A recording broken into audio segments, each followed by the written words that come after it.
Hey guys, tonight we're stepping into the lace-trimmed, tea-scented parlour of the Victorian era, except, spoiler alert, you probably won't survive this century's moral contradictions without at least a few scandalous shocks to your sensibilities. This isn't the delicate, sepia-tinted portrait you've seen in period dramas. This is a world where every polite bow hides a crooked grin, and every drawing room has a locked cabinet you probably shouldn't open. So before you get comfortable, take a moment to like the video and subscribe, but only if you genuinely enjoy what I do here. Oh, and tell me where you're watching from and what time it is right now. I love picturing all of us scattered across the map, connected in this shared little midnight moment. Now, dim the lights, maybe turn on a fan for that soft background hum, and let's ease into tonight's journey together. The year is somewhere in the 1870s, and the city smells faintly of horse manure, chimney smoke and baking bread. You're walking down a cobblestone street in London, your boots clicking in a rhythm that almost feels conspiratorial. Women pass in layered skirts, parasols tilted just enough to hide their faces from the summer glare, and maybe from you. Every gentleman tips his hat, but the gaze lingers a little too long, breaking just a fraction later than decency dictates. That's the first lesson of Victorian society. People pretend not to look, but they're looking all the time. Publicly, this is the era of extreme moral restraint. Queen Victoria herself is a symbol of familial virtue, devotion and domestic order. Sermons and etiquette books remind women to be pure, men to be honourable, and everyone to keep their desires neatly buttoned up along with their collars. And yet, if you follow the whispers, down an alley behind a curtained shop, you find a completely different London. The reality is a city vibrating with private indulgences, kept alive by the same people who denounce them the loudest. Here's your first historical fact. The Victorian age is notorious for its moral rigidity, but it's also the first era where the modern concept of double standards becomes a cultural talking point. Politicians and moralists rail against indecency while quietly funding or frequenting the very activities they condemn. It's hypocrisy so refined it becomes almost an art form. The quirky twist? Even the language reflects the tension. Victorians come up with an avalanche of euphemisms for anything remotely sexual, everything from social evil to intimate congress, because actually naming the act is considered vulgar. There are documented cases of people sewing little skirts for piano legs, lest the bare limbs scandalise visitors. Sure, no one is genuinely aroused by a mahogany table leg, but this is what happens when modesty turns into competitive sport. Of course, the scholars still argue about how much of this prudishness was sincere and how much was performative. Some historians claim the average Victorian citizen genuinely internalised the values of chastity and decorum. Others insist it was a conscious mask, a way of navigating a society that punished public displays of desire but rewarded private indulgence for those who could afford the secrecy. The truth probably sits somewhere between, a constant push and pull between wanting to be seen as morally upright and not actually wanting to give up life's pleasures. As you walk further, you notice the architecture almost conspires to keep things hidden. Townhouses have narrow front entries but sprawling interiors, perfect for shielding whatever happens in the back from the street view. Curtains are thick, doorways shadowed, parlours designed for overhearing just enough of a conversation to stir curiosity without clarity. In every room a layer of theatre. The paradox hits you hardest when you pass a church hosting of her lecture on moral health. At the same hour a nearby gentleman's club is ordering another round of port and discreetly arranging after-dinner company. The two worlds are less than 50 yards apart, separated only by a facade of respectability and a few layers of brick. And here's the thing, you can't help but notice that the people most invested in keeping up the moral image are often the ones with the most to hide. The city's gossip columns are littered with scandals involving titled men and discreet women, secret correspondence found in the wrong pocket, anonymous notes slipped under the wrong door. Reputation is currency here, but so is discretion, and the truly powerful are the ones who master both. Even the soundscape carries this tension, the clop of carriage wheels, the occasional laughter from a shadowed doorway, a sudden hush when a police officer passes. The law exists, but so do 1,000 little tricks to bend it. You start to realise the Victorian era isn't about innocence at all. It's about choreography. Everyone knows the dance, everyone knows the steps, and as long as you bow at the right moments, you can keep waltzing as wildly as you want behind closed doors. And you're just starting to hear the music. The polite smiles on the street are the opening notes. The coded compliments, the first spin. Soon you'll be led into parlours where this conversation is layered like a millefeuille pastry. Sweet on the outside, rich and scandalous in the middle. It's a dangerous game, but in this city, danger is part of the thrill. By the time you find yourself back in the lamplight, you understand the first rule of Victorian sexuality. What's shown is never the truth, and the truth is never shown without a disguise. This is the polite facade, the hidden lusts, the shimmering double life of society that talks chastity but thrives on temptation. And tonight, we've only lifted the edge of the curtain. You're sitting in a stiff-backed chair in a drawing room now, the scent of lavender polish and tea leaves mixing with the faint smell of damp wool from a guest's overcoat. This is the heart of the Victorian angel in the house ideal, a phrase so commonly repeated in sermons and household manuals that it almost sounds like a law of nature. Women are to be gentle, selfless, endlessly nurturing, living embodiments of purity whose purpose is to civilize their husbands and raise virtuous children. It sounds flattering until you notice the invisible cage around it. The doctrine says a woman's moral worth is tied entirely to her chastity. Once married, she must be faithful without complaint. Before marriage, she must guard her virtue like a treasure no one is allowed to touch. The man's role, of course, is, well, flexible. He's expected to protect her purity, but his own lapses are often excused as natural weaknesses, and this is where the Victorian double standard blooms like a rose with very sharp thorns. Here's a historical fact for you. In many mid-19th century etiquette books, a woman was advised never to read novels considered too exciting or too French in case such literature inflamed inappropriate thoughts. Some were even warned against excessive horseback riding because the rhythmic motion might, awaken certain sensations. The idea was to protect the mind and the body from anything that might lead to impurity. The quirky fact: there were actual products marketed to prevent women from having any physical pleasure whatsoever, even within marriage. Devices like the chastity belt were reimagined for modern times, not the medieval metal contraptions you picture, but leather or fabric versions with strategically placed locks. They were often sold quietly, recommended by physicians to guard against temptation, and yes, sometimes parents bought them for their daughters. Scholars still debate whether Victorian women truly accepted this role or simply learned to perform it.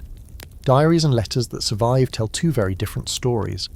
Some read like passionate pledges to uphold moral virtue, while others hint at quiet rebellions, secret meetings, coded language in correspondence, and friendships that seem to slip beyond platonic. The problem with history is that the loudest voices often belong to those who had the most to lose from telling the truth. You glance across the room and watch a young bride pour tea for an older gentleman. Her movements are slow, deliberate, perfectly mannered. He compliments her grace, in a tone that sounds polite but carries a weight only the two of them understand. She smiles the trained smile, one that shows gratitude without inviting more. And you realise it's a skill, this delicate balancing act of politeness and deflection. Even the architecture of the home supports the ideal. The drawing room is a stage where a woman displays her refinement surrounded by lace curtains, porcelain figurines, and piano music in the background. But if you wander down the hall, the servants' quarters hum with a different energy. Gossip, flirtations, and the sound of footsteps running a little too quickly between rooms. The moral purity of the lady of the house depends in part on an entire household working to maintain the illusion. Sometimes the facade cracks. Newspapers occasionally print scandals about a lady's indiscretion, but the language is always vague, almost poetic. She has compromised herself or fallen from grace. The details are never spelled out, but everyone in town knows exactly what it means. The punishment is social exile. She becomes the subject of whispers in parlours and is quietly dropped from guest lists. A man in the same situation might suffer some public embarrassment, but rarely permanent damage to his social standing.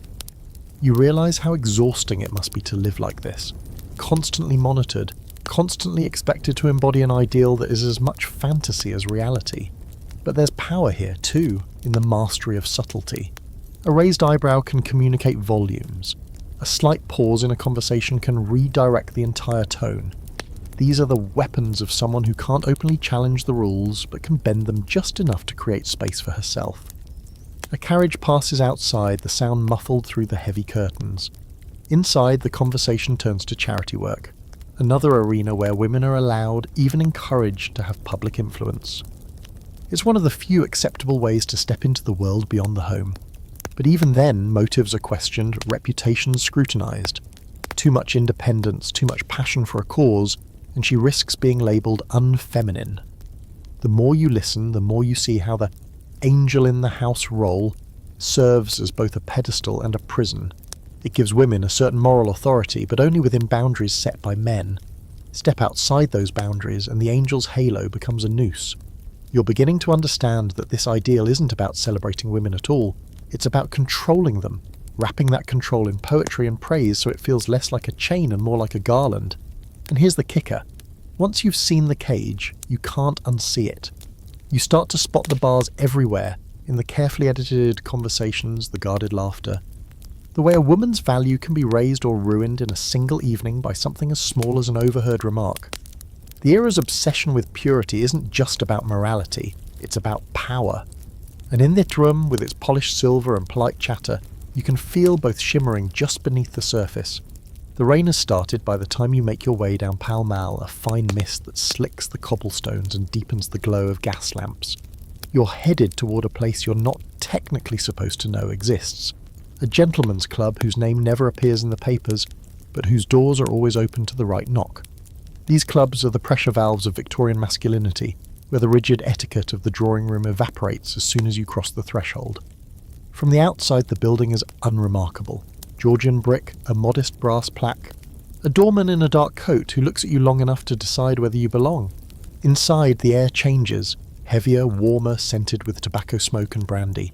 Here, the voices are louder, the laughter less restrained, and the rules far fewer.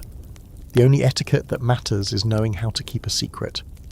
Historically, gentlemen's clubs were advertised as spaces for intellectual debate, politics, and networking. And yes, those things happened, but they often served as polite cover for a wide spectrum of indulgences. One fact worth noting, some of the most influential political alliances and business deals of the Victorian age were struck not in Parliament or boardrooms, but here over billiards tables and in candlelit lounges. Public morality campaigns might rail against vice, yet many of their architects were sipping whiskey in rooms like this when they weren't standing at pulpits. The quirky side, certain clubs became infamous for their private parlours, small rooms upstairs or in the basement where select guests could disappear with whomever, or whatever, had been arranged for the evening. These could be mistresses, actresses, or even paid companions chosen not for beauty but for scandalous novelty. One surviving ledger from a notorious West End club listed the sword swallower, the bearded lady, and a woman who could recite all of Byron backwards as special attractions for members. Historians still debate whether these spaces were fringe exceptions or central to club culture. Some argue that most clubs remained strictly respectable, their racier reputations exaggerated by gossip and sensationalist journalism. Others point out that in an age of strict social division between men and women, clubs naturally evolved into spaces where men felt free to indulge without fear of damaging their reputations. The absence of women from the official guest list didn't necessarily mean an absence of sexual intrigue. It just meant discretion was built into the floor plan.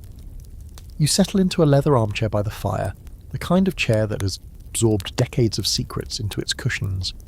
A waiter offers you a glass of brandy, the good kind that burns just enough to feel expensive.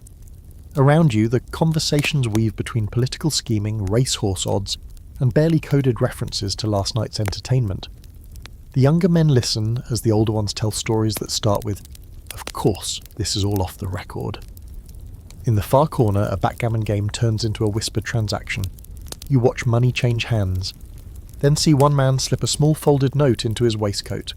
This is the club's real business, arrangements made quietly, favours traded like currency, connection cemented with the kind of promises no one would dare write down. Even the decor is part of the spell. Thick carpets to muffle footsteps, wallpaper patterned in dark greens and golds, portraits of past members whose stern expressions seem to dare you to guess what they got up to here. There are no clocks in sight, as if time doesn't pass in these rooms. Later, when you step into a side corridor, you find the door to one of the private parlours slightly ajar. Inside, the light is low and warm. Two armchairs face each other, a decanter of port between them, and in one corner a harp sits beside a chaise longue. You can imagine the room filled with music, or with the kind of laughter you'd never hear in a drawing room. The harp, you suspect, is more for atmosphere than performance. Gentlemen's clubs like this weren't just about escape. They were about cultivating a dual identity. By day, a man could be a respected barrister, banker or MP. By night, he could indulge in pleasures he'd never admit to over Sunday lunch with his family. The key was compartmentalization, keeping the world separate and trusting that every other man in the room had the same interest in silence. When you finally step back into the damp London night, the city feels different. You've just been in a place where the moral climate is tropical compared to the frost of public society. And yet, outside these walls, no one would suspect a thing. That's the genius of the Victorian Gentlemen's Club. It exists in plain sight, invisible not because it's hidden, but because everyone who knows about it has agreed not to see it. You're out on the wet streets again, this time with your collar turned up against the drizzle, the lamps cast long shadows across the cobblestones, and your boots splash through shallow puddles as you make your way toward a part of the city that polite society insists doesn't exist. This is the realm of the Shadow Empire, the sprawling and shockingly organised world of Victorian prostitution. It's an industry that, despite every moral crusade and sermon, thrived openly under the gaslight. The first thing you notice is how stratified it is, just like the rest of Victorian society. At the top, there are high-class courtesans, often mistresses of wealthy industrialists or aristocrats, women who wear silk gowns and take carriages to private apartments in the West End. They host intimate suppers, exchange witty banter, and sometimes even dabble in art or politics through their lovers' connections. At the bottom, there are streetwalkers, many of them teenagers, shivering in threadbare shawls along narrow alleys, hoping to earn enough to pay for a bed in a lodging house. Here's your solid historical fact. By the mid-19th century, London was estimated to have somewhere between 50,000 and 80,000 women working in the prostitution. That's not counting the network of madams, brothel keepers and procurers who acted as middlemen. The trade was so widespread that guidebooks, thinly disguised as directories, listed addresses and descriptions of available women, categorising them by age, appearance and specialty. These publications were sold under the counter, but circulated widely enough to be an open secret. The quirky detail. Some brothels marketed themselves with themes. There were French houses for clients who wanted continental flair, Greek houses for those with classical fantasies, and even themed rooms, decorated to look like far-off lands, complete with imported fabrics, props, and sometimes performers who were chosen specifically for their ethnicity. It was a bizarre blend of sexual commerce and theatrical performance, each encounter staged like a one-act play. Scholars still debate whether the proliferation of prostitution was a symptom of poverty, a product of male demand, or both. Some Victorian reformers insisted that economic desperation was the main driver. Women forced into the trade because there were so few respectable ways to earn a living wage. Others argued that men's sexual double standard created a market that would have existed regardless. The truth is, both forces fed each other in a feedback loop the authorities couldn't or wouldn't break. You pass a row of dimly lit windows, their glass warped and rippled, silhouettes moving slowly behind them. Somewhere nearby, a piano plays an out-of-tune waltz. A man in a bowler hat leans casually against a doorway, glancing both ways before slipping inside. Even in the poorer districts, there's a quiet choreography here. A signal from the street, a nod from the window, the quick shuffle of boots on stairs. Every so often, the street flares with tension.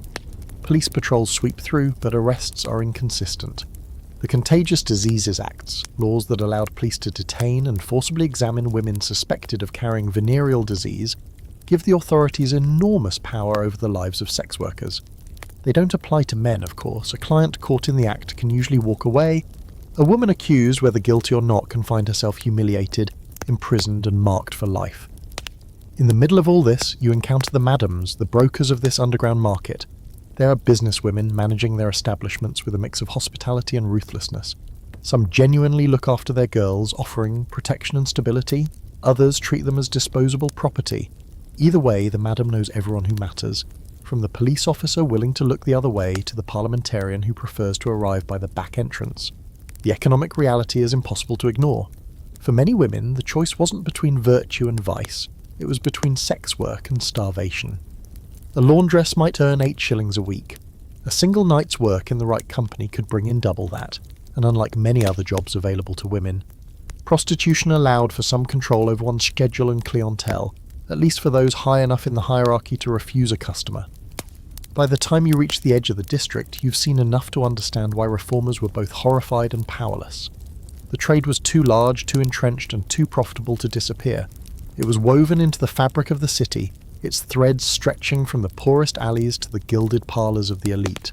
And every moral sermon in the world couldn't erase the fact that much of Victorian London's economy, like its pleasure, was built on transactions no one was supposed to talk about.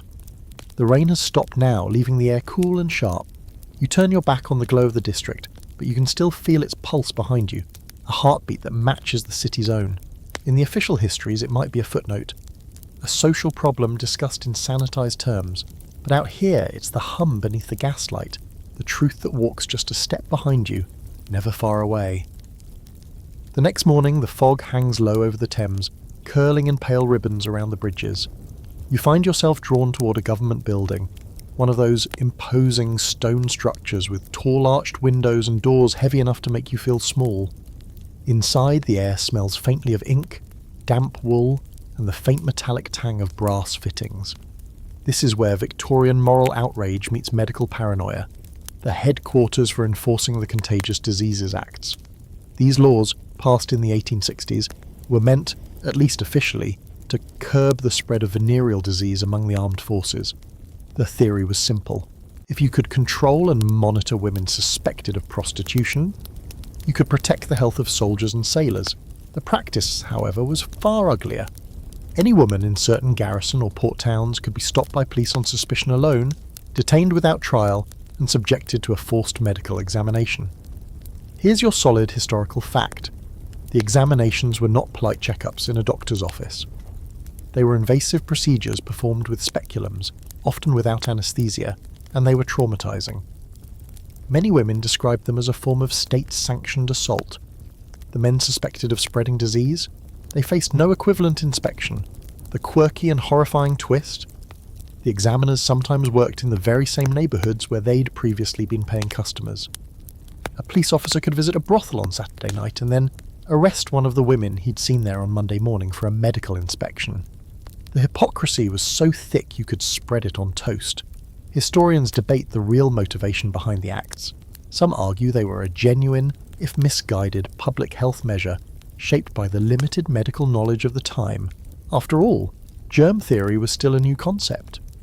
Others see them as a blunt instrument of social control designed to police female sexuality while leaving male privilege untouched. The truth likely combines both. Fear of disease wrapped around the stalk of deep-rooted gender inequality.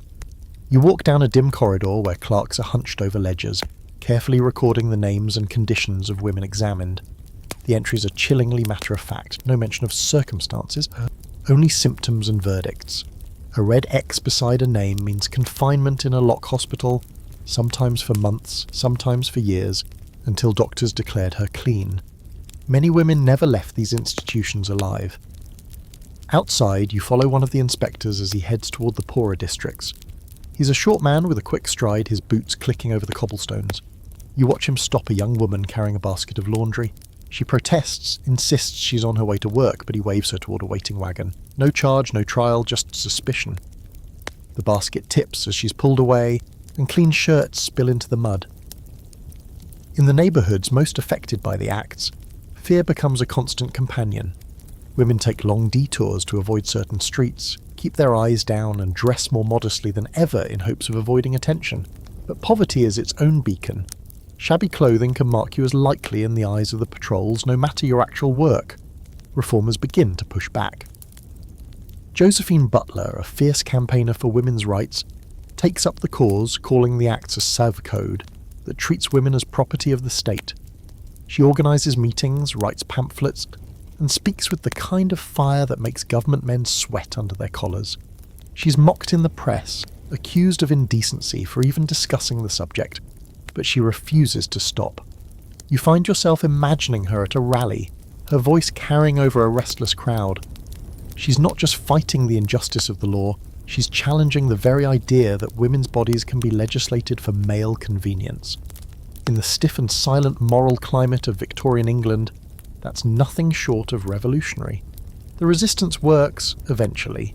By the 1880s, after years of public debate, the Contagious Diseases Acts are repealed, but the damage lingers. Thousands of women have already endured the examinations, the lock hospitals, the stigma. The streets they return to haven't changed much, and neither have the double standards. As you step back into the fog, you realise this episode in Victorian history isn't just about disease control, it's about who gets to decide whose body is worth protecting and whose body is worth policing. The river rolls on beneath the bridge, slow and steady, carrying away yesterday's headlines, while the undercurrents, the real currents, remain the same.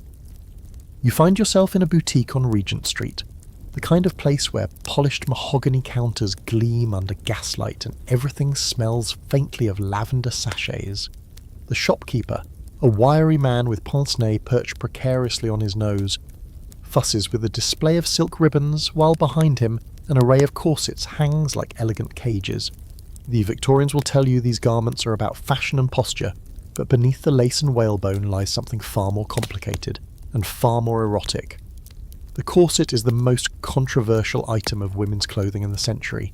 Publicly, it's praised for giving women a graceful silhouette, narrow waist, lifted bust, smooth hips. Privately, it becomes an object of fetish, admired for how it shapes not just the body, but the way the wearer moves, breathes, and even speaks. Tight lacing, the practice of cinching the waist far smaller than natural, is both a status symbol and a private thrill. Here's your historical fact. Some women achieved waists as small as 16 or even 14 inches, a feat accomplished through years of gradual tightening. Medical journals of the time warned of compressed lungs, displaced organs, and fainting fits, yet the practice persisted. Fainting, in fact, became a kind of fashionable vulnerability. Swooning into a gentleman's arms wasn't just romantic, it was an expected social flourish. The quirky detail. Corsets weren't only for women. Certain men, particularly those in theatre or the dandy subculture, wore them to achieve a wasp-waisted silhouette of their own. Advertisements in discreet publications marketed gentlemen's stays, promising elegance of figure and improved confidence. It wasn't discussed in polite society, but if you knew where to look, you could find entire fittings devoted to male clients. Scholars still debate whether tight lacing was truly as widespread as fashion plates suggested, or if it was an exaggerated ideal, more common in illustrations than in real life. Some argue that only the wealthy could afford the extreme styles, and the servants to help them dress. Others point to surviving garments and diaries as proof that many women took part in the trend, even if only for special occasions. You're invited into the fitting room, a small warm space where the air is thick with the scent of fabric and beeswax. A young woman stands before a mirror, her maid pulling steadily at the corset laces. Each tug draws a soft exhale, followed by a pause as the wearer adjusts to the pressure. There's a rhythm to it, almost like a dance. Pull, breathe, pause. The maid's hands move quickly, but her eyes are careful, reading the subtle signals from the woman's body. The transformation is undeniable. Shoulders square, waist narrowed, the dress glides into place like it was born for this shape. The woman studies herself in the mirror. A mixture of pride and something more, something the etiquette books never mention. She knows the effect this will have when she walks into the next dinner party. Every movement will be slower, more deliberate. Every glance from across the table will linger on the impossible curve of her figure. Corsets also become props in private games. Lovers sometimes keep them partially unlaced for easier removal, or leave them on entirely, using the rigid structure as part of the encounter. The sound of laces tightening or loosening can be its own kind of invitation. In certain circles, the corset becomes shorthand for dominance and restraint, a physical embodiment of control. But the line between fashion and harm is fine. In poorer neighbourhoods, second-hand corsets are sold already worn to the point of deformity, their stays warped and their fabric frayed.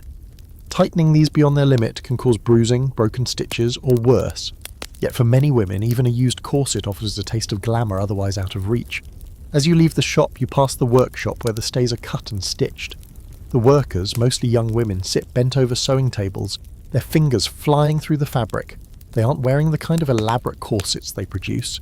Most have simple stays that provide support without extreme shaping. But they know the power of the garments they're making. A single piece of clothing can change how a woman is seen, how she moves through the world, and how she feels in her own skin. Back outside, the street is bustling. The rain from last night now only a memory. Somewhere out there, dozens of corseted figures are threading through the crowd, their bodies shaped into living hourglasses. Whether worn for beauty, for status, or for the thrill of the restriction itself, the corset has become more than clothing. It's a symbol of the Victorian love affair with the control, transformation, and the tantalising promise of what lies beneath the laces. The first sound you hear is a sharp crack, the unmistakable report of leather against wood.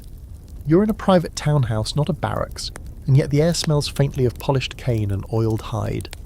Tonight, the gathering isn't about dinner or dancing, it's about flagellation, a practice that flourished in the shadows of Victorian respectability. To the casual observer, the Victorians seem obsessed with discipline. Schoolmasters, military officers, even certain clergy made corporal punishment part of daily life. But behind closed doors, some people took that obsession to a far more personal place. Whipping, caning, and spanking were not just forms of correction. For many, they became acts of intimate pleasure. Your historical fact, flagellation, has deep roots in English culture, long before the Victorian age, but it gained special popularity in the 19th century when hundreds of underground birch houses operated in London alone. These establishments, often disguised as respectable boarding houses or bathhouses, offered private rooms, special implements, and staff skilled in administering discipline to paying clients. The quirky twist? Many patrons of these houses specifically requested the costumes of authority, school uniforms, governess dresses, military jackets, to heighten the theatricality. Some even asked to reenact scenes from their own childhood punishments, blurring the line between memory and fantasy. In one famous case recorded in a scandal sheet, a retired judge was discovered in full academic gown requesting a thrashing for being late to class. Historians argue about why flagellation struck such a chord in this era. One camp sees it as a rebellion against the suffocating propriety of Victorian life, a way to channel repressed desires into a safe frame of discipline. Another suggests it was simply an extension of existing power structures. Those who wielded authority in public life sometimes enjoyed the reversal of submitting to it in private. The debate still rumbles on, partly because many primary sources were deliberately destroyed by embarrassed heirs. You stand in a parlour stripped of its usual furniture. The walls are draped in heavy curtains, muffling the sound from outside. A table against the wall holds an assortment of canes, paddles, and birch rods, each polished to a dull sheen. The hostess, a woman in her late 40s with severe hair and an immaculately pressed gown, greets her guests with the same calm courtesy you would expect at a poetry reading. A man removes his coat, folds it carefully, and steps forward. There's a quiet exchange of words you can't quite hear, and then the first stroke lands. The room doesn't erupt into chaos. Instead, it becomes strangely meditative. Each strike is followed by a pause, a shared breath, a check of the eyes. The act is deliberate, ritualized, more about pacing and sensation than brute force.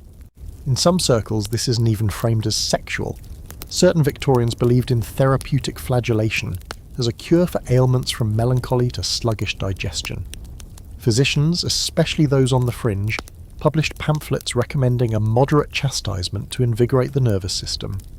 One particularly eccentric doctor claimed it could restore failing memory, provided the strokes were applied at a steady rhythm upon the seat of vitality.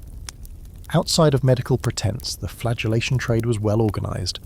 Discreet advertisements appeared in the classified sections of certain newspapers, coded in language about tuition or discipline. Some practitioners specialised in women clients, others in men, but the rules were always the same. No real names, no public acknowledgement, and no receipts. You notice the implements themselves are works of craftsmanship. The canes are flexible but strong, the leather straps softened by years of use. Even the birch rods are bound with careful symmetry, as though their beauty adds to their function. When the session ends, the participants exchange polite farewells, some even making plans to meet again at the opera. It's impossible not to see the irony. In an age when touching a hand too long in public could cause a scandal, there existed a thriving economy built on the deliberate and consensual infliction of pain. The strict moral code didn't erase desire, it shaped it into rituals that could be hidden in plain sight. When you step back into the cool night air, the streets seem quieter than before. Somewhere behind you in the curtained room, the cane meets the rod again, a sound that will never appear in polite conversation, but echoes through the undercurrent of the city all the same. And as with so many Victorian indulgences, the secret isn't just in what happens, it's in how perfectly it's concealed. The next afternoon finds you ducking into a narrow alley off Fleet Street, where the air smells of damp paper and coal smoke. You've been told there's a shop here that sells continental literature, which, in Victorian London, is code for pornography. The alley curves just enough to block the view from the main road, and the shop's window is so dusty that you can barely make out the rows of books inside. From the outside, it could be any second-hand bookseller, the kind that deals in old sermons and shipping ledgers. But once you step in, the illusion peels away. Behind the front counter, where a few dull volumes are stacked for show, a narrow staircase leads down to a cellar. Down there, away from the street and the eyes of the law, is the real business. Shelves upon the shelves of erotic books, lithographs and photographs, each carefully wrapped in brown paper. Here's your historical fact. Pornography in the Victorian era was technically illegal to publish or sell, thanks to the Obscene Publications Act of 1857, but the trade flourished anyway, operating through underground networks that connected printers, smugglers, and discreet booksellers. The most famous title of the time, My Secret Life, was a sprawling, anonymous memoir of sexual adventures that ran to 11 volumes and circulated in whispered circles for decades. The quirky detail? Some pornographic photographs were hidden inside what looked like ordinary stereoscope slides.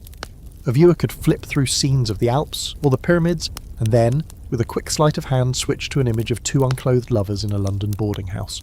It was Victorian virtual reality. 2 lenses, a bit of cardboard, and a whole world of illicit possibility. Historians still argue about who the primary consumers of this material were. The popular assumption is that it was mainly men, but surviving police records show that women were occasionally caught purchasing or possessing erotica. Some may have been buying it for male partners, but others clearly had their own interest. In fact, certain publishers quietly produced works aimed at a female audience, often emphasizing romance alongside explicit scenes. You pick up a slim leather-bound volume with no title on the spine. The bookseller watches you closely, weighing whether you're a buyer or a threat. When you open the cover, you find an elaborate frontispiece, engraved with painstaking detail, depicting a half-clothed couple in a lavish bedroom. The story itself is printed in tiny type, with every page bordered by delicate vine patterns, as if the artistry could somehow make the content more respectable. In a corner of the cellar, a small crowd gathers around a box of photographs fresh from Paris. These are sepia-toned images, posed but not always stiff. There's movement in them, a sense of play. A woman sits on the edge of a bed, stockings half rolled. A man leans in with a smile that could be flirtation or possession. The Victorians may have liked their public images solemn, but in private they were not afraid of a wink to the camera. The production of pornography was often a family affair, sometimes literally. Small print shops run by married couples churned out hundreds of copies, using hand-operated presses and working mostly at night. The real challenge wasn't printing, but distribution. Packages were sent under false labels, smuggled in with shipments of Bibles or schoolbooks, and passed hand-to-hand through trusted customers. Even the legal system had its oddities. Police raids were common, but the obscenity laws were vague enough that convictions could be difficult. Judges sometimes had to read aloud from the seized material in court, which led to the occasional farce of a solemn magistrate reciting a scene of enthusiastic debauchery while trying to keep a straight face. You linger a little too long over a box of stereoscope slides, and the shopkeeper clears his throat, a gentle reminder that trust is earned here. You leave with nothing in hand but the images and words you've glimpsed stay in your mind. Outside, the noise of Fleet Street feels sharper, the world a little less prim. As you walk away, you realise that for all the moral posturing of the Victorian age, there was a thriving industry dedicated to catering to its private appetites. The real secret wasn't that pornography existed, it was that so many people from all walks of life were complicit in keeping the presses running. And in a city this big, there's always another door, another staircase, and another brown paper package waiting to change hands. You drift from Fleet Street's cellar of folded brown paper into a quieter corridor of the city, polished brass plates, frosted windows, and doorbells with small engraved names. Inside one of these rooms, a coal fire hums, a ticking clock keeps delicate time, and a physician with a butter-soft voice asks you about your nerves. He doesn't say desire, he doesn't say grief, he says nerves, digestion, melancholy, vapours, languor, anything but the thing itself. This is the world of purity doctors, where sexual problems are treated as moral ailments, and moral scruples are dressed up as medicine. The consultation feels like theatre. You sit while the doctor glances over a ledger crammed with symptoms so Victorian they could be embroidered on a sampler. Sleeplessness, palpitations, migraines, wandering womb, and that endlessly elastic catch-all, hysteria. The cure, he explains, is rest, good broth, fresh air, and interventions measured in euphemism. He recommends a change in routine, fewer stimulating novels, and perhaps a course of treatment that involves the pelvic muscles, delivered by a gloved hand, purely therapeutic naturally.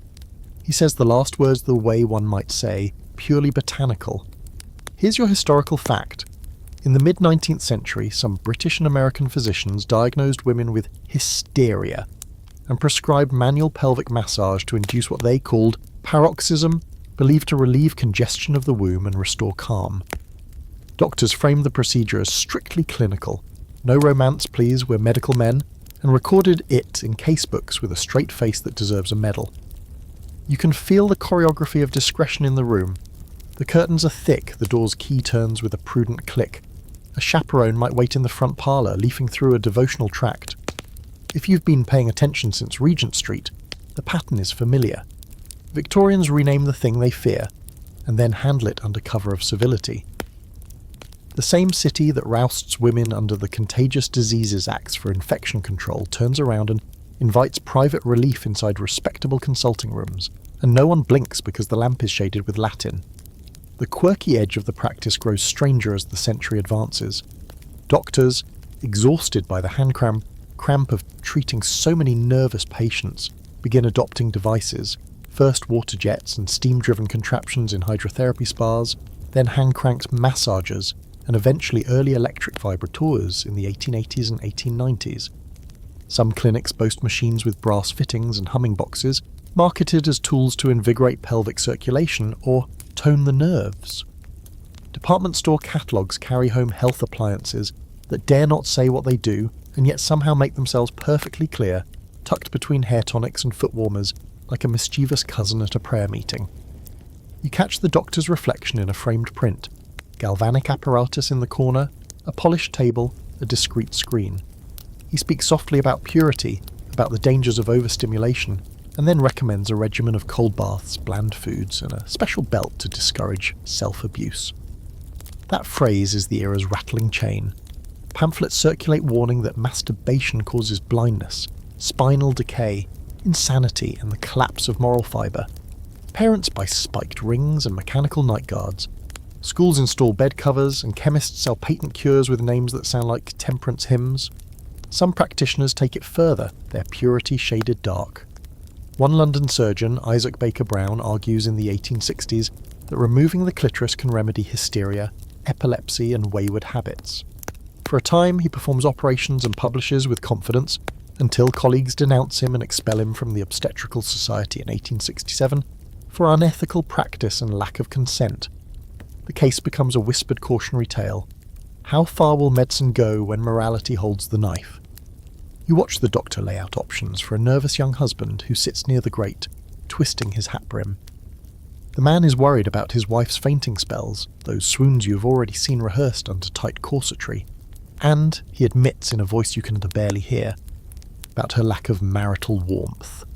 The physician prescribes separate bedrooms for a fortnight, a sedative draft, and a carefully paced schedule of conjugal visits, Tuesday and Saturday only, and certainly not during pregnancy. Married but not equal, intimate but under rules that turn a bed into a ledger. You can hear the pages turning. This is the moment for the scholarly debate that refuses to lie quietly under a crocheted antimacassar. A modern historian famously argued that vibrators were widely used by doctors to produce orgasms for hysterical patients as a routine clinical service. Other historians have since pushed back. Evidence for widespread by-the-book paroxysm therapy is patchy, they say. Many case notes are coy or absent.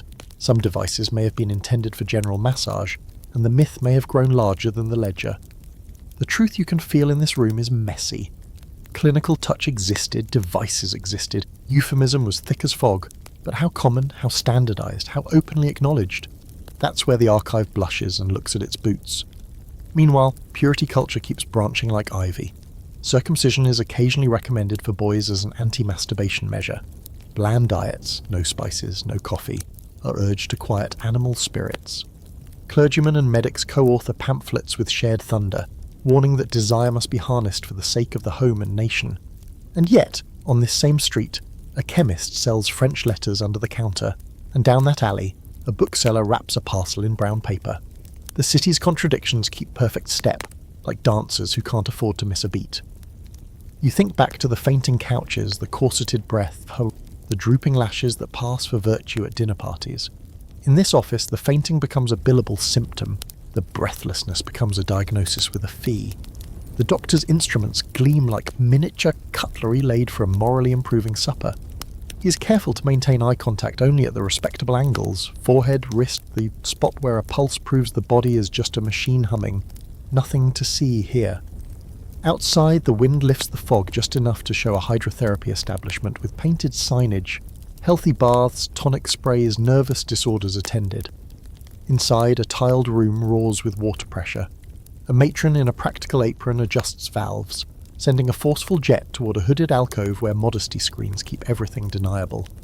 Patients swear by the relief, warmth later, easy sleep, a loose-shouldered calm, effects that the brochures attribute to dermal stimulation and vasomotor balance. You don't need to be a poet to translate. Even when no hands touch, the prescriptions aim at control. For women deemed too ardent, bromides dull the senses. For men deemed too ardent, cold plunges and gymnastic drills. For couples whose rhythms don't match, there's advice that reads like instructions for tuning a pianoforte. Slow movements, gentle pressure, no flourishes until consent of the household clock. The Victorians won't call it sex education, but they'll micromanage your bedtime like a factory shift. On your way out, you pass a waiting room where 3 patients pretend not to see one another. A widow reads the Christian Year.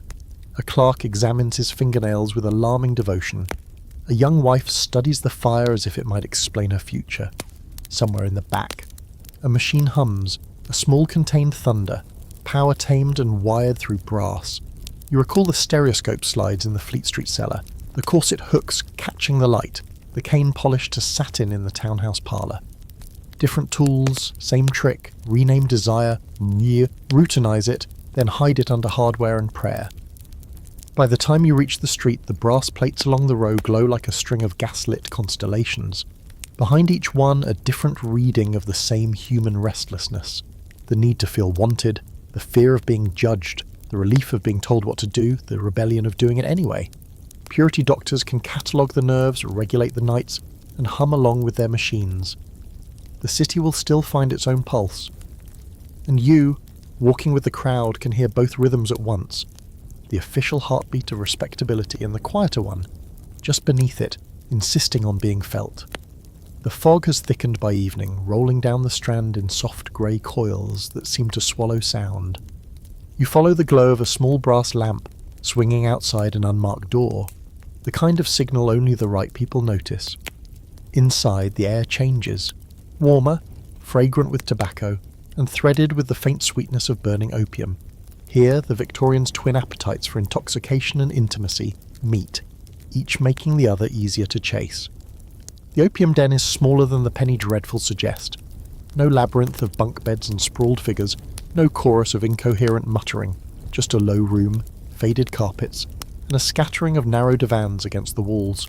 The clientele tonight is mixed. A clerk in a frayed waistcoat, a young soldier on leave, a woman with her hair pinned high and her gloves still on. An older man in the corner wears the kind of overcoat that would pass in the House of Commons. Your historical fact: opium, usually in the form of laudanum, a tincture of opium in alcohol, was legal and widely available in Victorian Britain. It was sold over the counter by chemists, prescribed liberally by doctors, and consumed by all classes, not just the poor.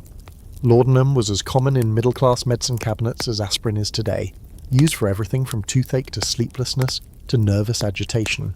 The quirky twist? Among the middle and upper classes, laudanum was often part of romantic liaisons. A discreet dose before a rendezvous could soften inhibitions, slow the rush of conversation, and make time seem both slower and more dreamlike.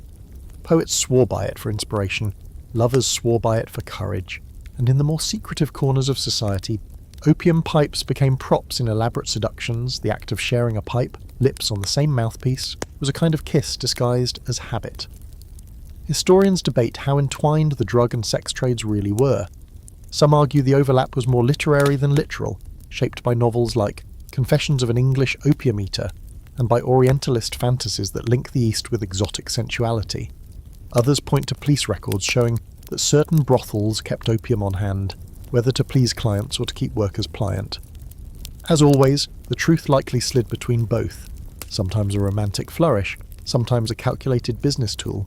You settle onto a divan as a man in a loose cotton robe tends a small lamp under a porcelain bowl. The smoke rises slowly, catching the light in lazy spirals. A woman reclines beside you, her gown slipping from one shoulder, eyes half-lidded in a way that could be sleep or something softer. She exhales a ribbon of smoke that curls toward your face, the scent rich and bittersweet, the kind that clings to the back of your throat. In another corner, a couple sits close, heads almost touching as they share a long-stemmed pipe. The act is slow, intimate, each draw timed so the other can watch. Their knees brush under the table, a small deliberate contact that would be invisible at a dinner party but feels amplified here, wrapped in the haze. Opium changes the pace of everything. Words take longer to arrive, silences linger without awkwardness. Touch feels warmer, heavier. It's easy to see why lovers might welcome it, especially in a culture where speed and impulsiveness are discouraged, where desire is supposed to tiptoe instead of run. In more bohemian quarters, artists' studios, poets' boarding rooms, opium takes on a different role. There it's part of an aesthetic rebellion, a way to step outside the grind of moral discipline and sink into a world of sensation. Painted screens, low cushions, the sound of foreign music. Orientalist decor transforms rented rooms into imagined far-off lands, where Victorian rules feel an ocean away, but there's a darker side too.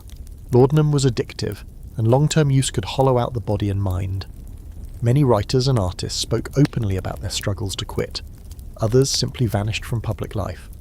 Among sex workers, laudanum could be both balm and trap, soothing the aches of the trade but dulling the urgency to escape it.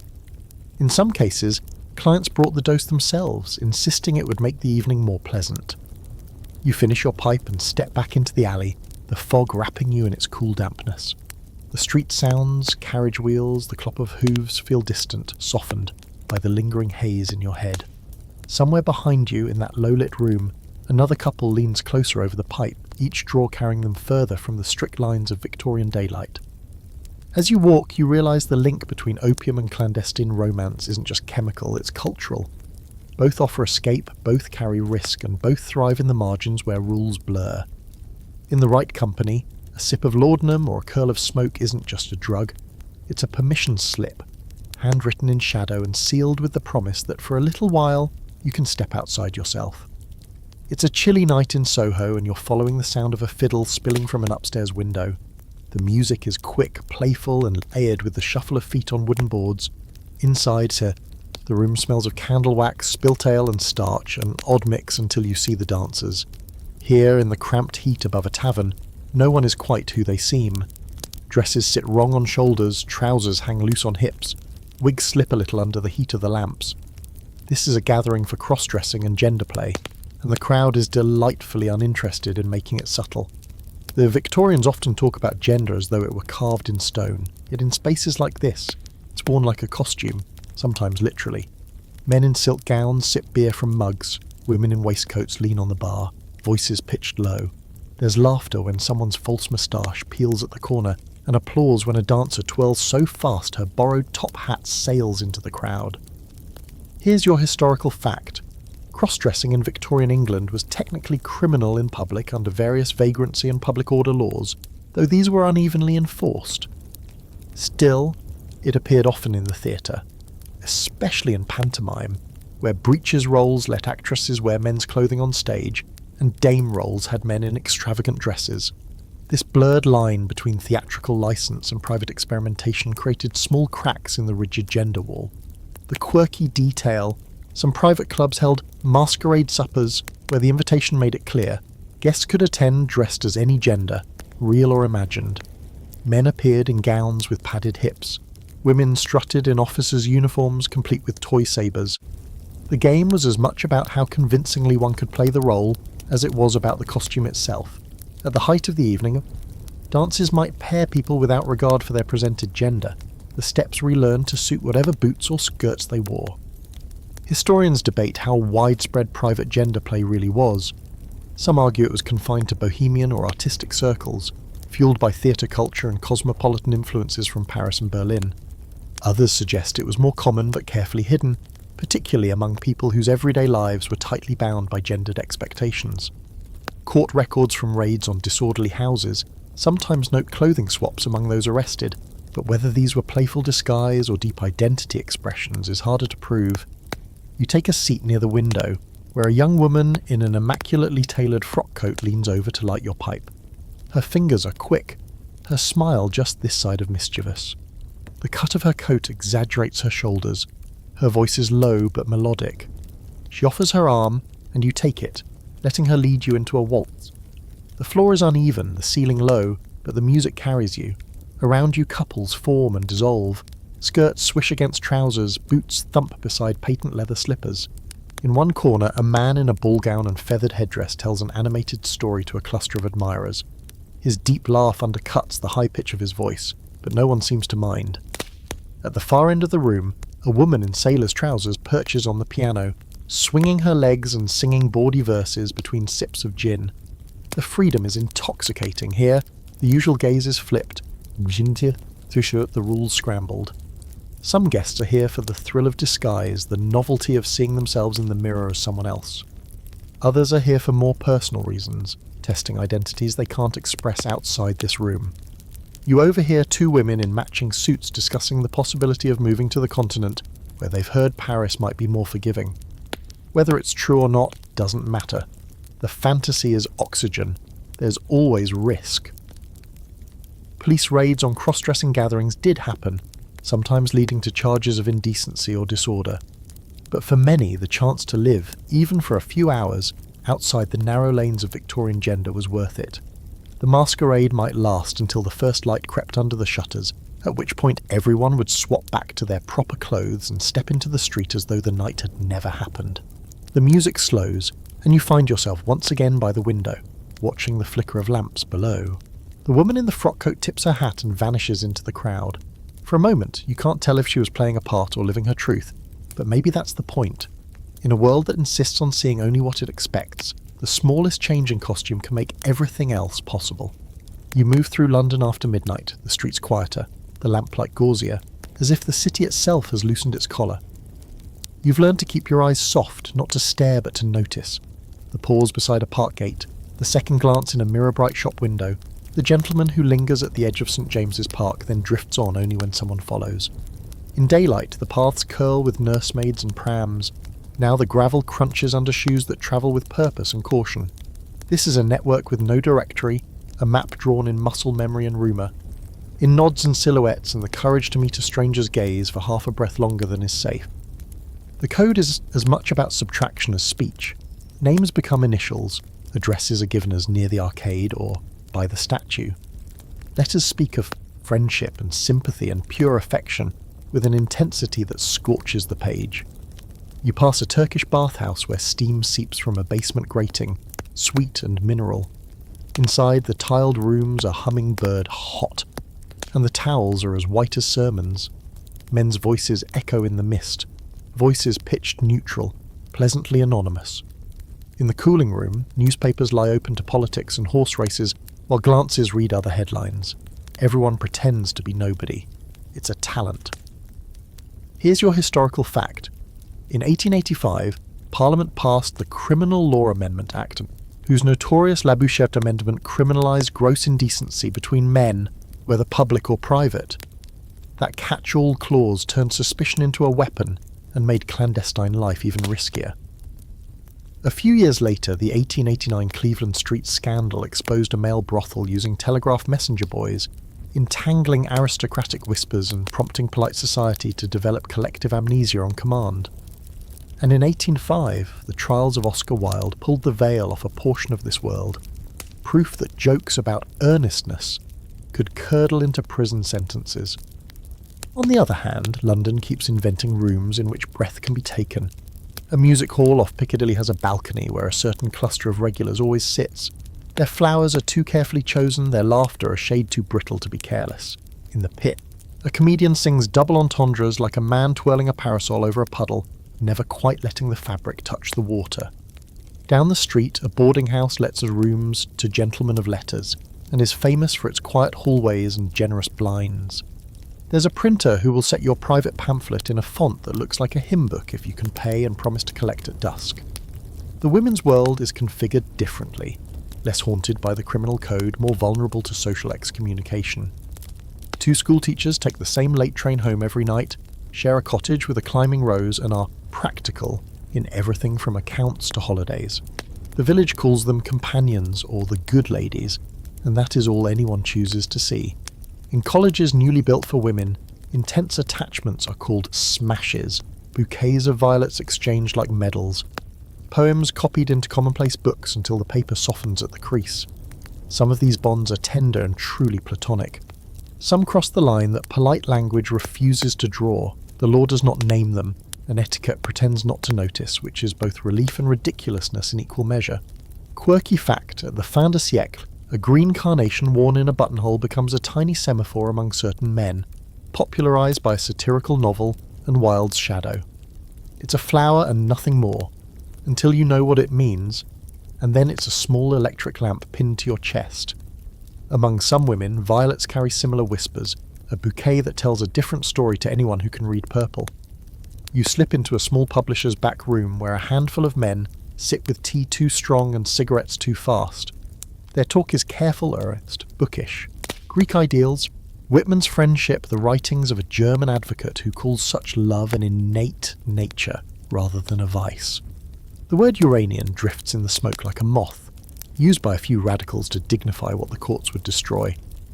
A gentleman with ink-stained fingers mentions an essay by a doctor arguing for tolerance. Another warns that such arguments are tinder if seized by the wrong hands. The conversation is not about conquest but about survival, about creating a vocabulary that might protect them if it can't yet free them. Outside, the street is rehearsing dawn, a seam of grey at the far end. You think of letters that cross the postal system in shaky script. Your friendship sustains me. I live for our walks. Do right when you can. You picture a pair of men sharing a rented set of rooms because London believes in bachelor economies. Not because it recognises marriages of the heart. You picture a pair of women buying furniture on instalments, building a life that looks like thrift and feels like home. The neighbours have explanations, and the neighbours prefer them.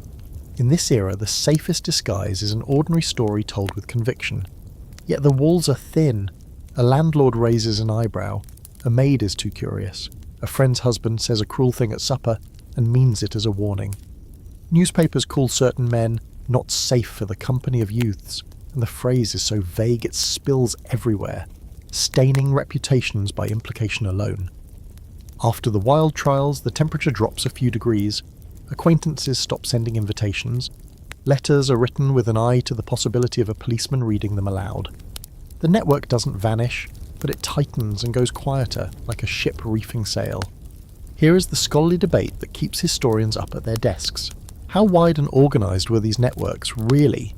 One camp argues for an extensive urban subculture, bathhouses, clubs, cruising grounds, coded dress, lines of connection robust enough to be called a community.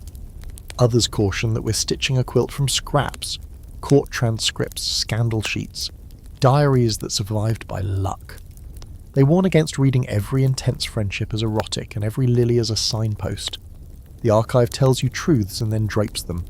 The question is how much velvet to lift without inventing a chair underneath. You cross the river and find a tavern near the docks where sailors press shoulders because the room is small and the benches are stingy. A fiddler ticks out a reel, boots scrape, mugs knock. The roughness is its own cover. Two men step outside and share a cigarette in the lee of a stack of crates, then another. They're close enough that the smoke goes back and forth like a secret. When they part, it could mean everything or nothing. The ambiguity is the city's camouflage. It's also the cost of never speaking plainly. For women, the ambiguity can be a shelter that sighs and sags. Romantic friendships give vocabulary to the intimate. Boston marriage is the term that sails across the Atlantic and lands in British mouths with a blush. Legally invisible, socially deniable, these households endure because they look useful and frugal and morally tidy, and yet the letters are incandescent. You read one in your mind's ear, someone promising to mend a cuff and make a broth and be there at midnight if the cough worsens, and you know devotion when you hear it, even when it wears the mask of housekeeping.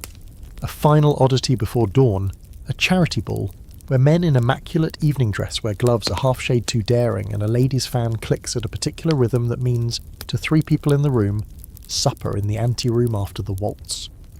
The signals are small because they must be. The dance is beautiful because it's dangerous. You turn from the parquet and walk back into the night with the realization that nothing here is fictional, it's merely edited for survival.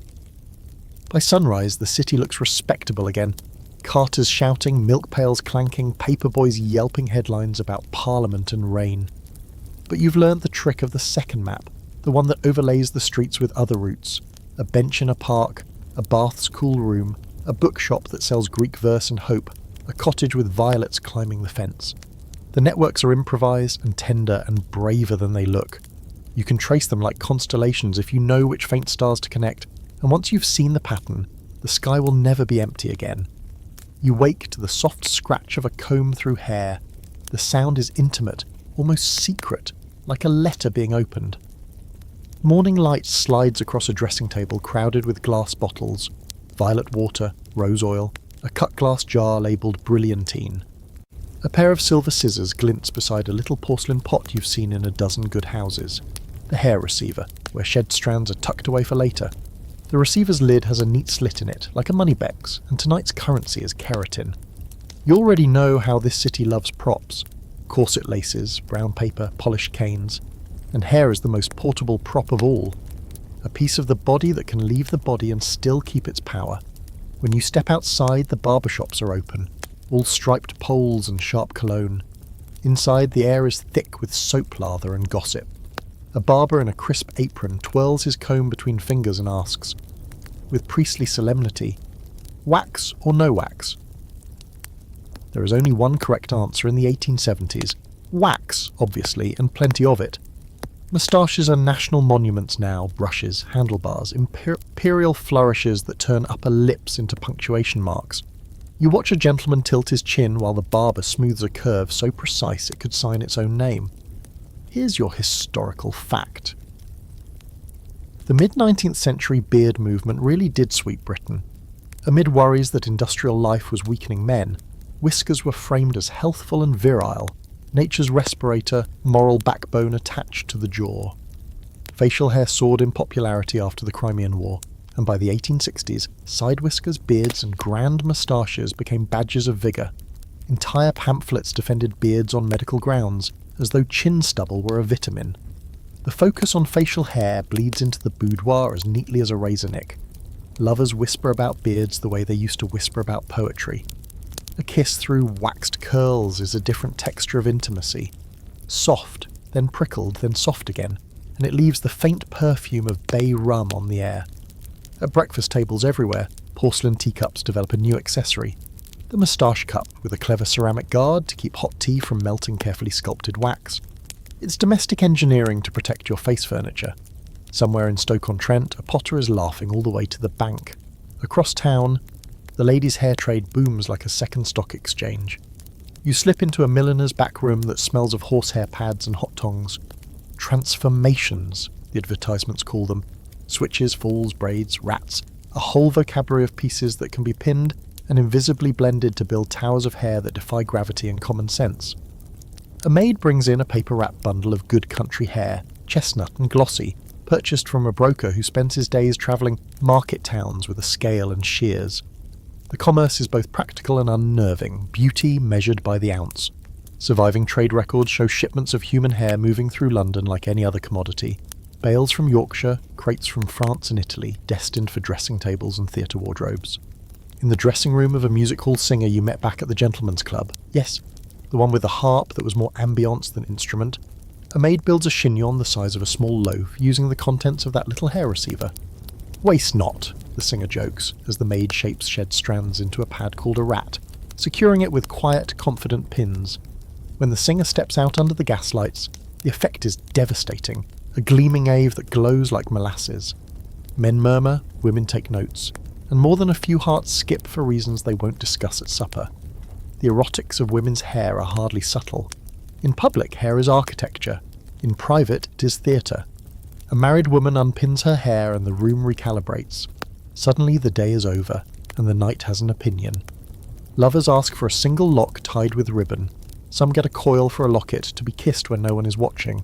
In novels, the line, "She let down her hair," does more work than an entire chapter of dialogue. You get it. You're there when a woman flicks loose one pin and 40 respond in a whispering cascade like the city slipping out of its evening clothes. The quirky fact, in an era obsessed with hair, all hair was up for choreography, including hair no one mentioned in polite company. Pubic wigs, merkins, had existed for centuries for practical and theatrical reasons, but Victorian rumour mills added their own lubricants. Theatrical costumers, brothel madams, and medical quacks each claimed reasons to stock them: disguise, allure, hygiene, restoration after certain treatments. Whether they were common or more the stuff of naughty gossip depends on who's telling the story, but catalogues of theatrical postiche carried items vague enough to fuel imaginations. Meanwhile, affectionate keepsakes sometimes went beyond the lock from the head. There are whispered collections, tiny envelopes tucked into hidden drawers, of more intimate clippings swapped like talismans. Which brings you to the city's other hair temple, the Mourning jeweller. You step into a shop where the windows are draped in black and the cases hold brooches, rings, and bracelets woven from human hair, braided so finely the strands look like silk. Mourning jewellery is a whole economy of remembrance, with instruction books teaching ladies how to braid the deceased's hair into wreaths or patterns. Some pieces are sentimental, commemorating living friendships or marriages. Others are made after a death, worn near the pulse. If you've been keeping score since the Opium den, you can feel how grief and desire sometimes share a hinge, a brooch that pins memory over the heart, a curl that warms skin through the day. Scholars still argue about the erotics of hairwork. One camp reads hair jewellery as primarily sentimental, a tender, public-coded practice of remembrance and affection, not inherently erotic. Another notes how often hair is the proxy for the body, pressed, kissed, kept by the bed, woven into this intimate objects, and sees a quietly charged material culture humming beneath the black crepe. The debate gets spicier around those rumoured intimate clippings. Very little survives with neat labels, and few descendants volunteered their grandparents' bedroom souvenirs to museums, so we are left with suggestive catalogues, nudge-nudge letters, and a great deal of careful eyebrow-raising. In a quiet parlour, a young couple sits close while she clips a tiny lock from her nape and tucks it into his watch case. The sound of the scissors is loud in the silence. The moment feels more binding than any vow.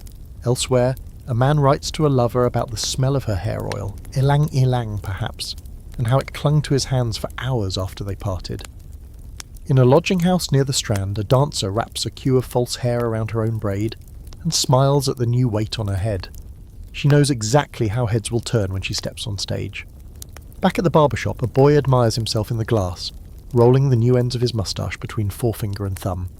The barber flicks a towel and says, not unkindly, "Don't pet it too much, you'll rub the shine away."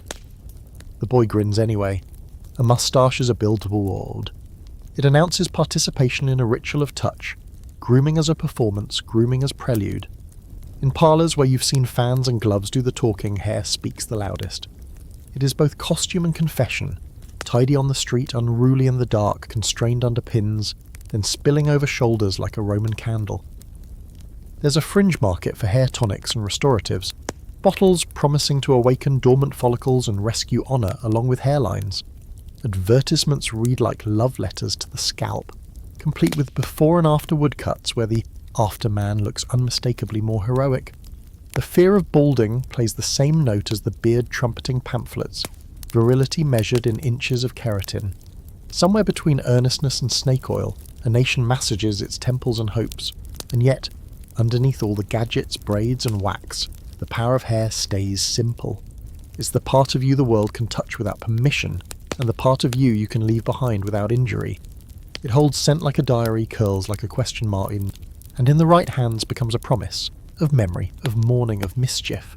You think of the little slit in the hair receiver and the steady accumulation inside day by day like a bank of private weather.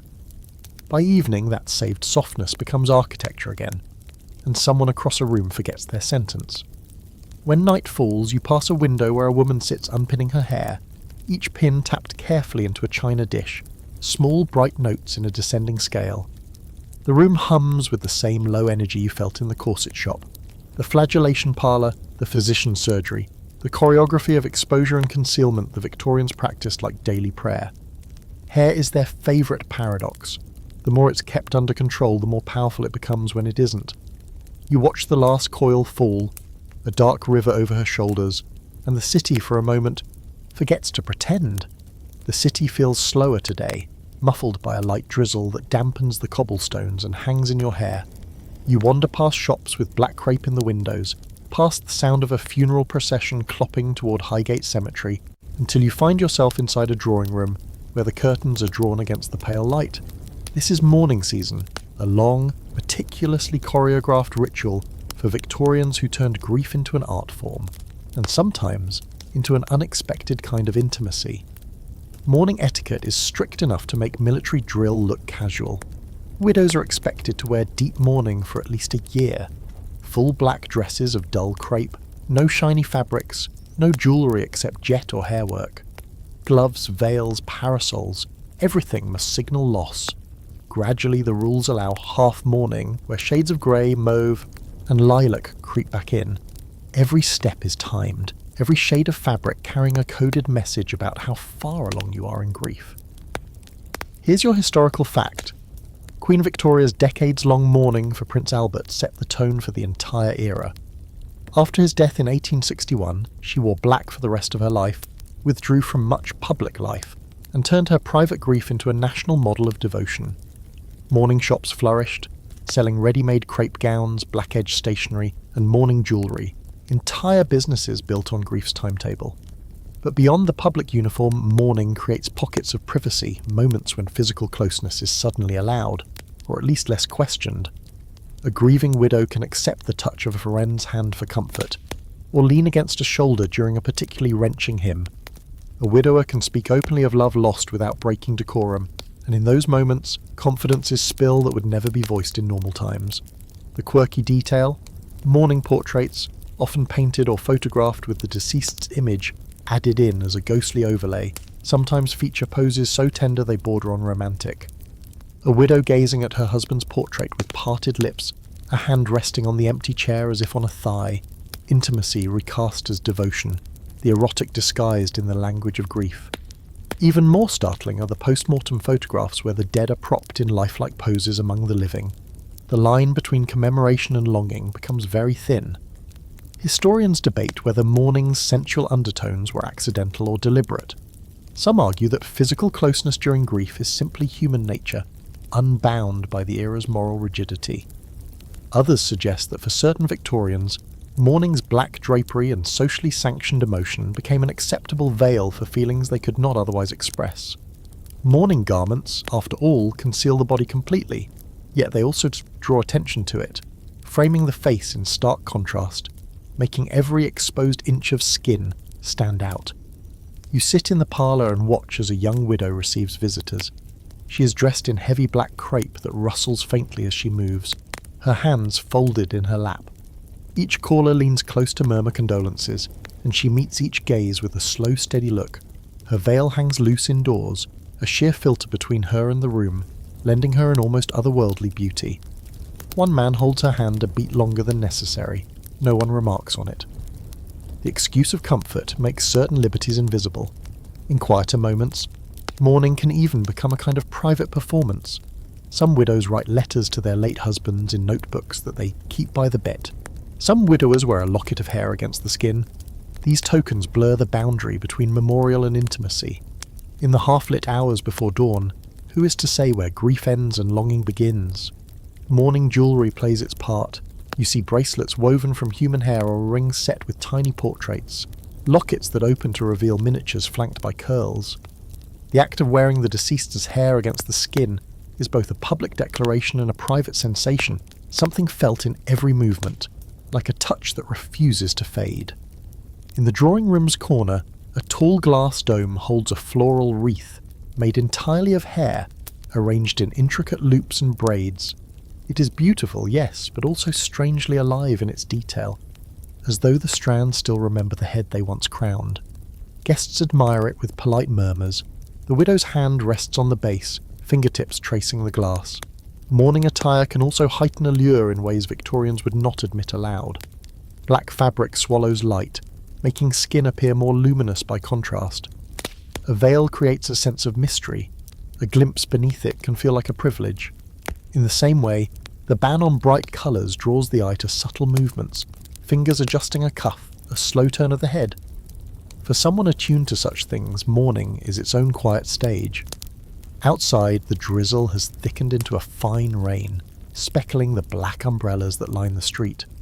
Mourners emerge from the house in a slow procession, their steps perfectly measured.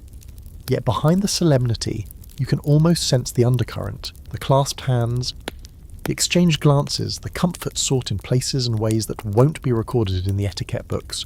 And that is mourning's paradox in the Victorian world. It demands restraint yet permits certain breaches, cloaks the body yet magnifies its presence, enforces distance yet opens the door to unusual intimacy. In the black-draped parlour, grief and desire share the same chair, each borrowing the other's language. And once you've seen it, you can't quite unsee it, just as the rain-polished streets outside hold both sorrow and the faint reflection of gaslight promises. You find yourself led up a narrow staircase behind a respectable Bayswater townhouse, the sort of place where aspidistras sulk in the hallway, and the umbrella stand could double as a small fortress.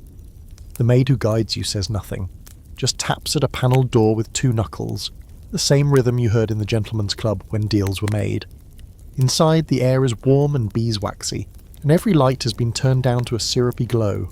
Chairs form a circle, a small spirit cabinet sits in the corner, like a wardrobe too shy to join the party, and at the centre, a table is bare except for a bell, a slate, and a vase of wilting white roses that look like they've been waiting for midnight. The medium arrives last, naturally. She's small-boned, in dove-grey silk, with a veil that makes her face look like the last thing you see before you fall asleep. A few men of means settle in, their watch chains glint even in this low light, and two ladies pull their shawls close, eyes wide, as if a gust might carry them into the spirit world. The host clears his throat to remind everyone that this is scientific. There will be no nonsense. You nod, and the table creaks like it's trying not to laugh. Here's your historical fact. Spiritualism took Britain by storm in the mid-19th century, kicked into gear by the Fox Sisters' 1848 Spirit Raps in upstate New York, and carried across the Atlantic by newspapers, celebrity mediums, and touring demonstrations.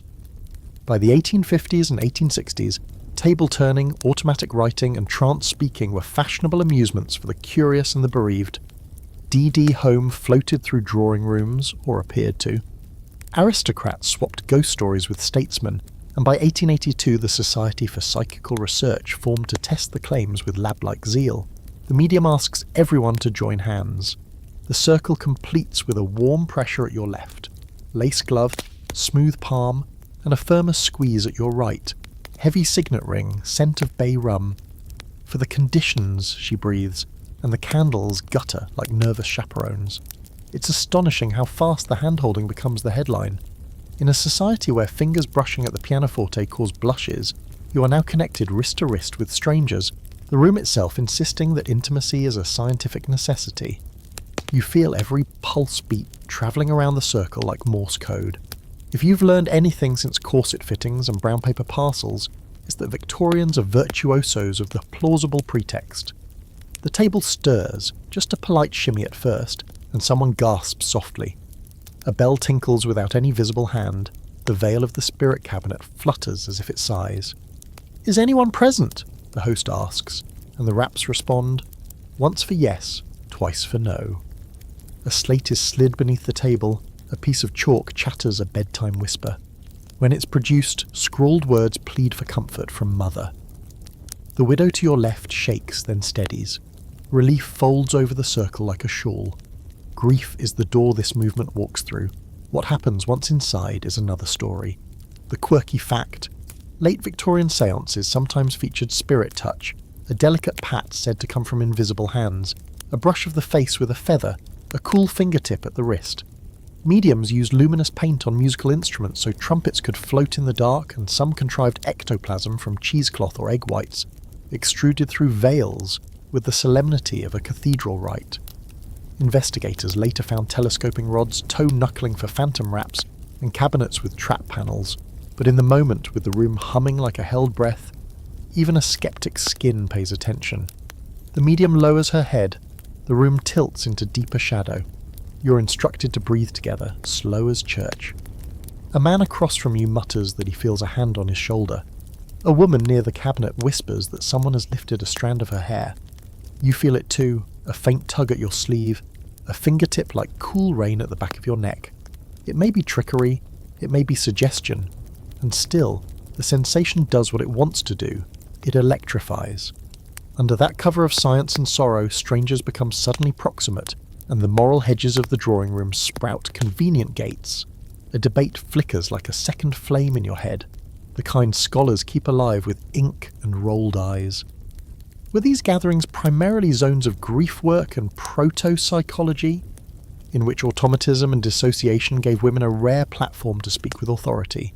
Or were they, at least sometimes, elaborate theatres that sanctioned touching, whispering and gazing longer than the rulebook allowed, places where controls controlled very little except plausible deniability?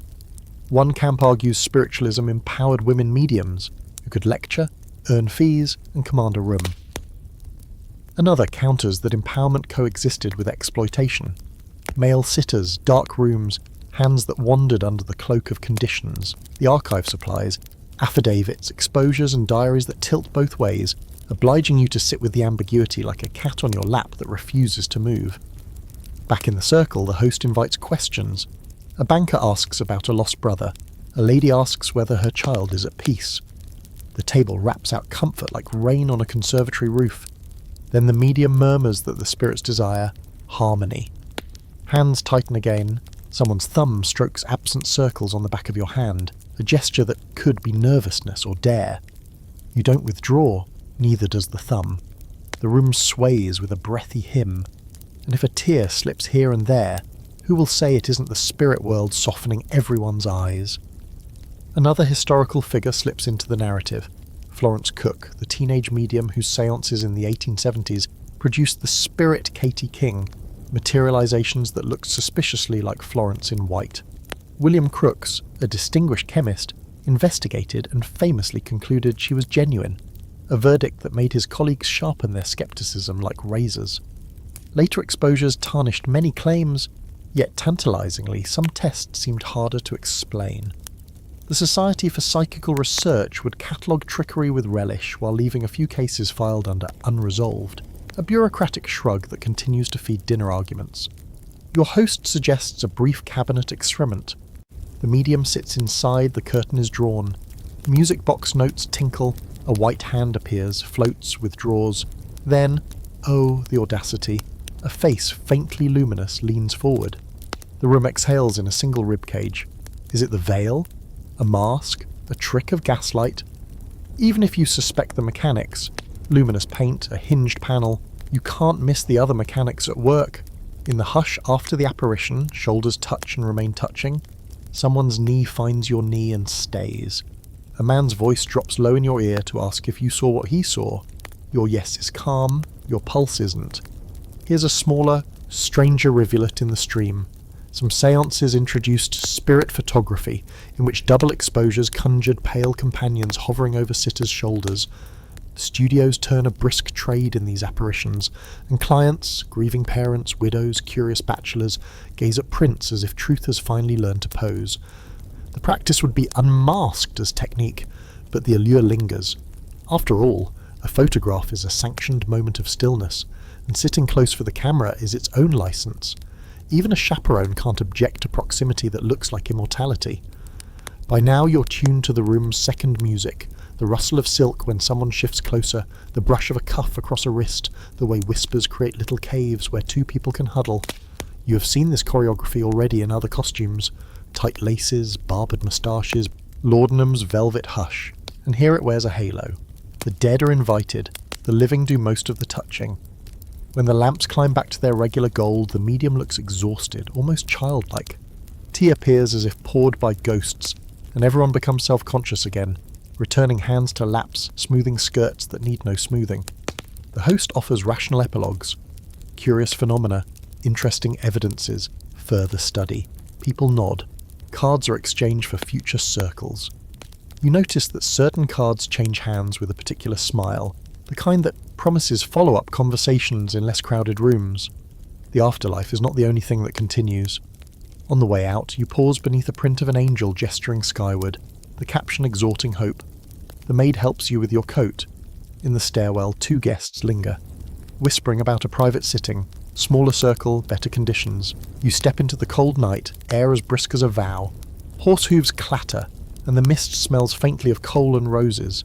The séance bouquet, you decide. The question you carry into the street is not whether the spirits made the bell ring. It's how a darkened room, a plausible ritual, and a population aching for messages created a pocket of permission. The Victorians are masters of that pocket.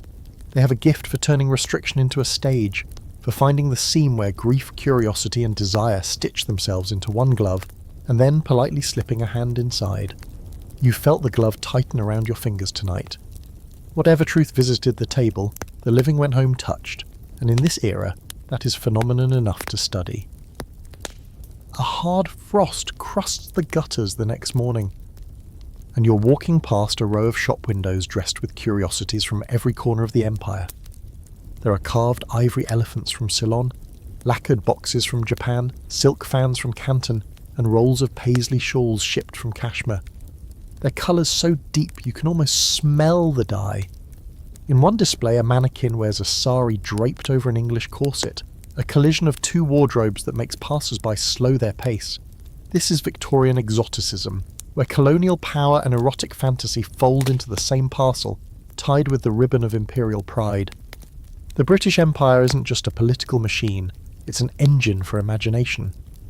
By the mid-19th century, half the map is shaded red, and everything from tea to tigers arrives in London, along with travellers' tales, stories steeped in the heat of the Orient, or the mystery of Africa.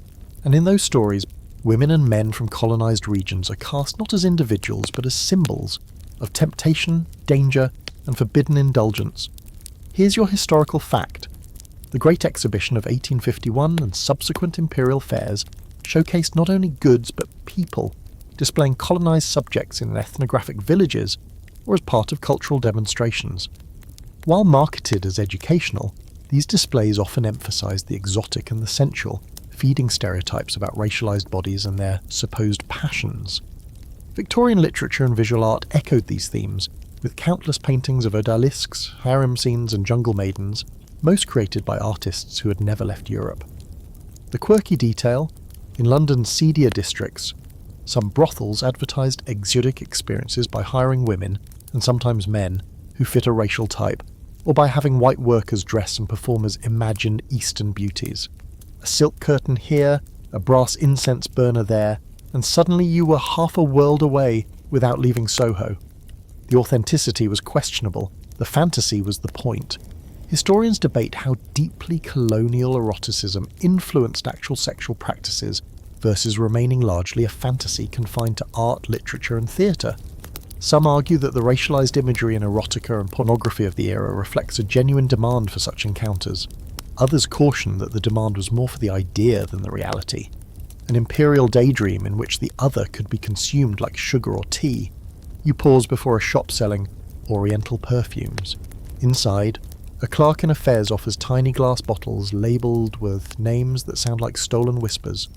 Amber of Arabia, Love's Lotus, Tiger's Breath. The scents are heady, layered with musk and spice, a stark contrast to the lavender water and rose attars of English dressing tables. A dab on the wrist and suddenly the parlour around you feels warmer, the air denser. The Victorians would claim this was just curiosity, but you've seen enough now to recognise the prickle along the skin as something else. At the theatre, the same fantasies parade across the stage. In pantomimes and operettas, actresses in bejewelled harem pants dance for sultans. Actors in burnished breastplates play noble Eastern princes, wooing English heroines. Costumes shimmer under gaslight, each stitch reinforcing a script about sensuality tied to skin tone and geography. The audience may leave chattering about the music, but the images linger. In drawing rooms, Eastern decor becomes fashionable. Low divans, draped fabrics, hookahs in the corner. For some, it's just a fad, For others, it becomes the setting for more private tableaux. You've heard whispers about certain salons where guests recline on cushions, sipping sweetened coffee and playing at being far from London, where the loosening of cultural norms is part of the game. The rules that bind you in a Mayfair parlour seem to dissolve when the setting changes to a harem lit by coloured lamps. Yet this fantasy is built on conquest, on possession. The same imperial system that floods the markets with silks and spices also floods the imagination with a hierarchy. English self-control on top, exotic passion below. It's a safe rebellion, one that lets a man indulge a fantasy without threatening his belief in his own superiority. And for women, playing the Eastern beauty can be a form of escape from their prescribed roles, though always within a frame drawn by someone else's hand. You follow a group of young men into a small exhibition room tucked behind a cafe. Inside are photographs, sepia-toned and hand-tinted, of dancers from Egypt, India and Algeria. The poses are stiff in some, sinuous in others. The eyes meet the camera or avoid it altogether. To the Victorians who bought these cards, they were souvenirs of empire, proof of contact with a wider world. To the women in them, they may have been a living, a compromise, or an act of self-fashioning within narrow bounds. The scholarly debate sharpens here. Were such encounters moments of genuine cultural exchange, however uneven? Or were they purely transactions shaped by colonial power? Some evidence suggests relationships, sometimes lasting ones, between British men and women from colonised regions, relationships that defied the fantasy and the stereotype. Other records, police logs, court transcripts, tell stories of exploitation and coercion. The archive holds both, and the truth resists neat packaging. Back on the street you pass a tobacconist with a window display of hookahs, the glass fogged from inside. Through the haze you catch sight of a small gathering. Men lounging with pipes, women draped in bright shawls, the air thick with smoke and laughter. It could be harmless theatre, or it could be a night where the boundaries of class, race and propriety all bend just enough to let something forbidden slip through. By the time you reach the corner, the frost crunches under your boots like breaking sugar. The shop windows glow with imported goods. The theatres hum with imported fantasies. You know by now that in the Victorian world every object can be a prop, every costume a key.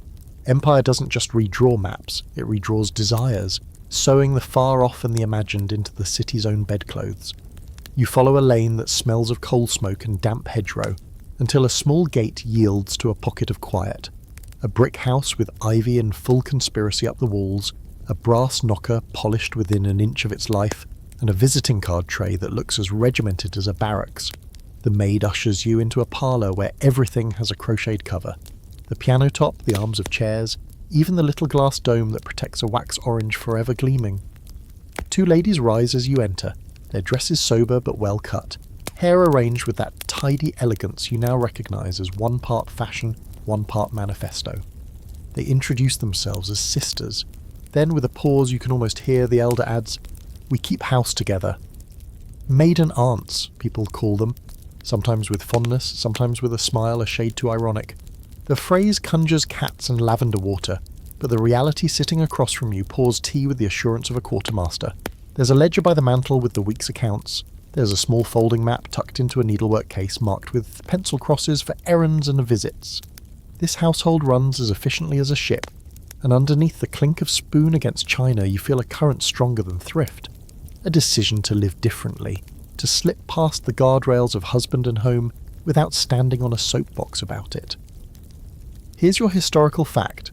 After the 1851 census revealed a striking surplus of women, hundreds of thousands, more women than men in England and Wales, Victorian commentators wrung their hands about redundant females. An 1862 essay by William Rathbone. Greg asked a quest with paternal fuss, "Why are women redundant?" The answers he favoured involved emigration and moral discipline. Many women offered their own answer by simply not marrying. The Married Women's Property Acts of 1870 and 1882 quietly changed the arithmetic, allowing women to own and control their earnings and property, making independent or companionate households more viable than sermons suggested. You watch the two sisters in motion, how one passes the jam spoon without asking, how the other adjusts the curtains to soften the glare for her companion's eyes. The choreography is the intimacy. In a world where marriage is supposed to be a woman's destiny, these two have written a domestic script without a groom, and the lines sound wonderfully memorised. When callers come, the ladies become aunts for the whole village, visiting invalids, chaperoning garden parties, reading at the school. Useful, present, deadly respectable. But at night, the lamplight falls into a smaller circle, the work basket is pushed aside, and the quiet they share has a weight that needs no commentary. You walk with them to the drapers and see a notice pinned beside the ribbon reels. Lady companion wanted, steady habits, musical preferred, to attend a gentlewoman of limited means. These advertisements are everywhere once you learn to see them. Columns of companion posts in the back of newspapers and on boarding house walls. Young women who dislike the idea of marriage to the miller or the curate. Older women widowed or never wed. Cousins joining forces, companionate living becomes the loophole through which 1,000 small freedoms step. The job title sounds subordinate, but the arrangement can be mutual. Rent split, roast shared bed, life co-managed.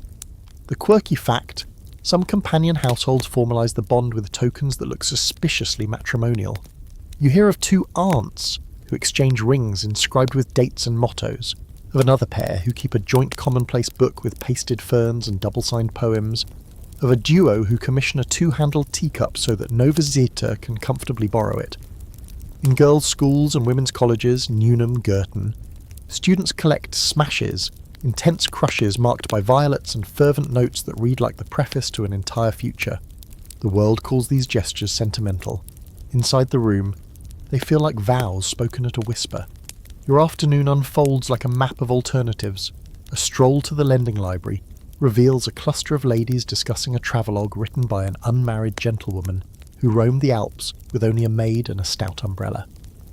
A seaside pension lists special rates for female bachelors. In Brighton, boarding house ledgers carry familiar pairs from year to year, always booking the same room, always requesting the same window light for morning work.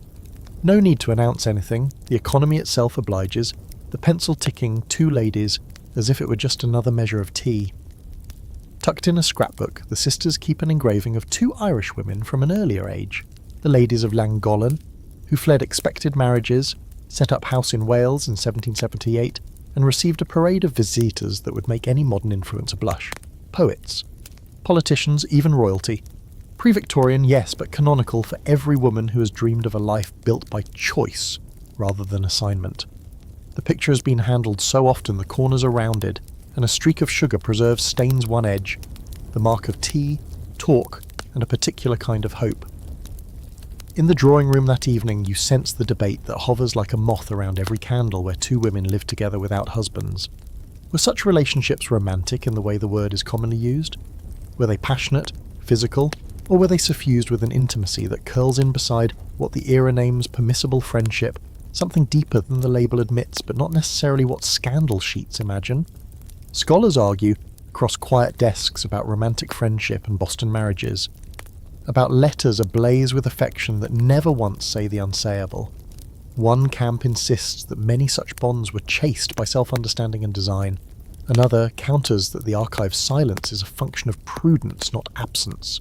The truth, irritatingly human, seems to be sometimes one, sometimes the other, often both at once. A letter arrives and the elder reads it aloud. A cousin's child is ill. Could one of the aunts spare a week to help? Of course she can. This is the bargain by which these women exist peacefully in village memory. Useful, consistent, ever ready. But usefulness is a cloak that fits very comfortably over freedom. Those errands to look after other people's children also look a great deal like train journeys for two, days away from eyes that know them too well. Afternoons on heathered hillsides where the only sound is wind and the rhythm of breathing that has synchronized over years. At supper, the conversation steps neatly around politics and then steps right back, disguised as talk of prices and trains. The younger sister observes that the 1882 Act has made a real difference. A woman may pay for a piano with her teaching money now, and the piano remains hers, even if a relative grows officious. They smile at one another with a satisfaction that feels like the clink of keys on a polished table. Independence is not a slogan here. It is a series of receipts, quiet and decisive. They show you the back lawn, a narrow strip of grass, a border of herbs, a bench placed to capture late sun. It's modest and perfect. There is a sense standing there that this is the reward for 100 small refusals. No shouting, no banners, just a bench, bought and placed and sat upon whenever they choose. If you've been keeping a tally since the gentleman's club and the séance circle, you recognise the pattern. Restraint that shelters indulgence. For these women, indulgence is time that belongs to them, conversation that doesn't have to be translated, silence that feels companioned rather than empty. Your historical footnote turns pragmatic. Governesses, music teachers, clerks in the New Telegraph offices, salaries may be small but pooled they stretch. Some aunts take in other unattached women, cousins, school friends, forming what looks like a boarding house and functions like a chosen family. Recipes circulate for thrift puddings and aunt's vitamin soup. And before you giggle at thrift, remember that thrift buys latitude. With every coin saved, another corner of life can be kept untouched by someone else's permission. Before you leave, they show you their treasures. Not diamonds, a scrapbook of pressed seaweed collected side by side, a tiny locket with a coil of hair labelled only with initials, a pair of walking sticks with the same nick in the handle from the day both fell laughing on a frosty stile. The objects radiate a tenderness that is neither flamboyant nor apologetic. You are reminded of mourning jewellery, of hair receivers, of all the ways Victorians let feeling live in things, because naming feeling was often dangerous. As you step back into the lane, village boys kick a rag ball. A cart rattles past with a polite apology to the mud. The house behind you folds itself into evening routine, blinds drawn, lamp trimmed, two silhouettes moving about as one. Maiden aunts, the parish register will continue to say, an invisible story told in a very visible ink. The phrase hides as much as it reveals, which is exactly why it survives. In the ledger of Victorian contradiction, their column is neat: public usefulness, private fidelity, a roof held up by a vow no church ever heard and no law can quite forbid.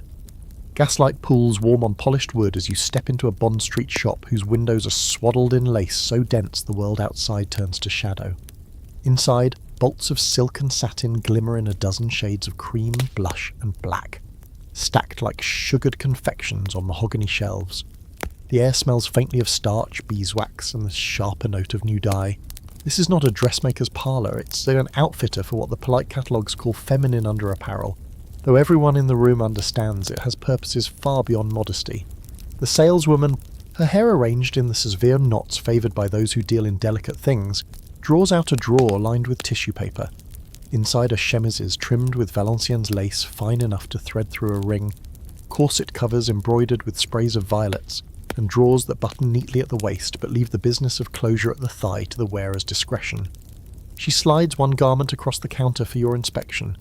It's so light it could be mistaken for a handkerchief, and the tiny mother-of-pearl buttons seem designed for a lover's fingers, not the wearer's own. Here's your historical fact. By the latter half of the 19th century, women's undergarments had shifted from purely functional linen to a spectrum that included decorative and even deliberately provocative pieces. The rise of machine-made lace and affordable silks meant that trimmings once reserved for the wealthy became accessible to a growing middle class. Catalogues from firms like Liberty & Company and Harrods offered boudoir wear, tea gowns, and wrapper robes that blurred the line between clothing for comfort and clothing for display in private. The quirky twist? Some lingerie was never meant to be worn under anything at all. The tea gown, for instance, emerged as a garment that a hostess could wear at home to receive close friends or favoured guests, looser than a corseted gown, flowing over the body in ways that suggested, without quite stating, what was underneath. Artists adored painting them. Lovers adored unfastening them. And certain nightdress robes were so sheer that a candle held nearby would turn the wearer into a living cameo. Historians debate whether the popularity of such garments was driven by women themselves or by the men who gifted or encouraged them. Some scholars argue that tea gowns and decorative undergarments offered to women a measure of self-expression and bodily comfort within the strict confines of fashion.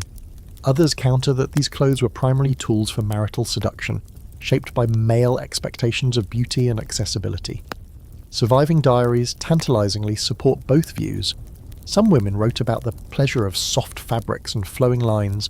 Others mentioned specific colours or cuts because he likes it so. In the shop, a young woman in a plain cloak chooses a pale pink corset embroidered with tiny white roses. Her cheeks flush when she catches you watching. The saleswoman covers her embarrassment with brisk efficiency. wrapping the garment in brown paper as if it was simply a sensible winter petticoat. The fiction is part of the purchase. You're invited to the back fitting room, where mirrors multiply the candlelight and the carpet muffles every step. A mannequin stands dressed in a peignoir of transparent muslin, its hem pooling like mist. A card tied to the sleeve reads, "For the morning hour," a euphemism wide enough to mean anything from breakfast to bed. Hanging nearby is a pair of silk stockings, dyed a deep garnet, folded over a velvet hanger like a sleeping animal. The fabric, when touched, is so smooth it seems to warm instantly against the skin. In wealthier homes, entire wardrobes are devoted to lingerie and loungewear, drawers of ribbons to match specific gowns, scented sachets to keep nightdresses fresh, boxes for gloves worn only in the boudoir. You've heard of wives who keep a separate set of prison undergarments for travel, their existence known only to the husband, or perhaps to a confidant with a sharper sense of irony. Servants, of course, notice everything. In memoirs and household gossip, maids sometimes recall garments so impractical they could only have been designed for the span of time it takes to remove them. The artistry of these clothes is as calculated as any courtship. Edges are scalloped to catch the eye, seams are placed to flatter rather than hide. Even the sound matters, the faint rustle of silk against skin, the small pop of a button sliding free. For couples in arranged or leaveless marriages, such garments could be an attempt to kindle desire.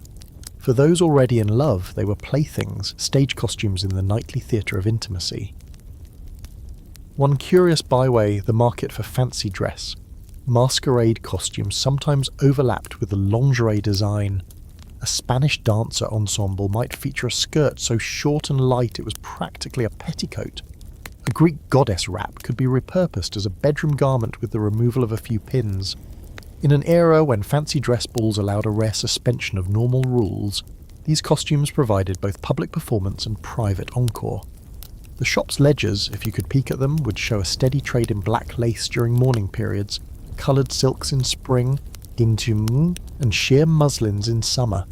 Orders come not only from Mayfair but from market towns, often addressed to Miss, rather than Mrs. Whether for a husband, a lover, or one's own secret pleasure, the lingerie trade is far more democratic than the society it dresses. By the time you leave, the fog has softened the street into a watercolour.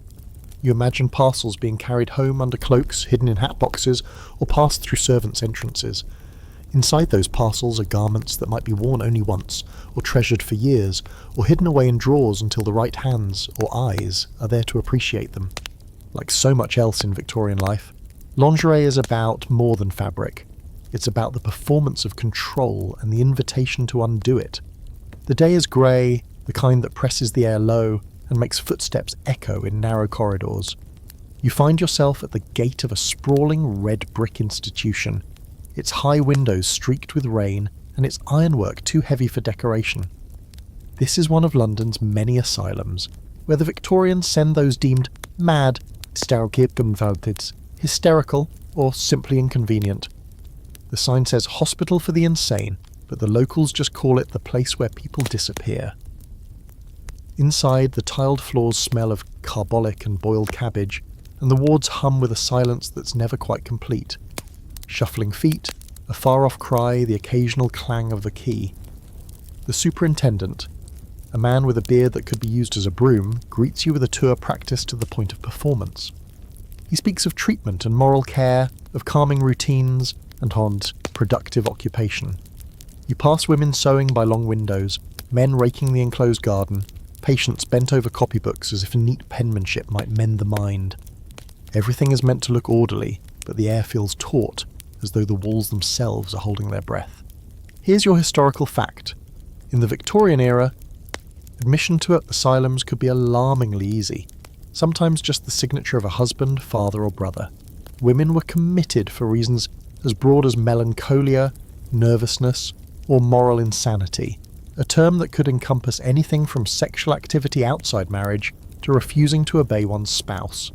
Once inside, release depended on the judgment of the very authorities who had signed them in. The quirky detail? Asylum records from the period include reports of romantic entanglements, sometimes between patients and staff. In mixed institutions, improper familiarities might be noted in files, couched in language so vague it invites speculation. was found in too close a conversation, lingered in the corridor, overly attentive at mealtime. Some cases involved genuine affection, others were manipulations for protection, comfort, or survival in a place where control of one's own body was otherwise lost. Historians debate how often these relationships were consensual versus exploitative. In a setting built on power imbalances, consent is a fraught concept. Yet patient letters, when they survived, sometimes speak of tenderness, a stolen handhold in the airing yard, a meeting of eyes across the dining hall.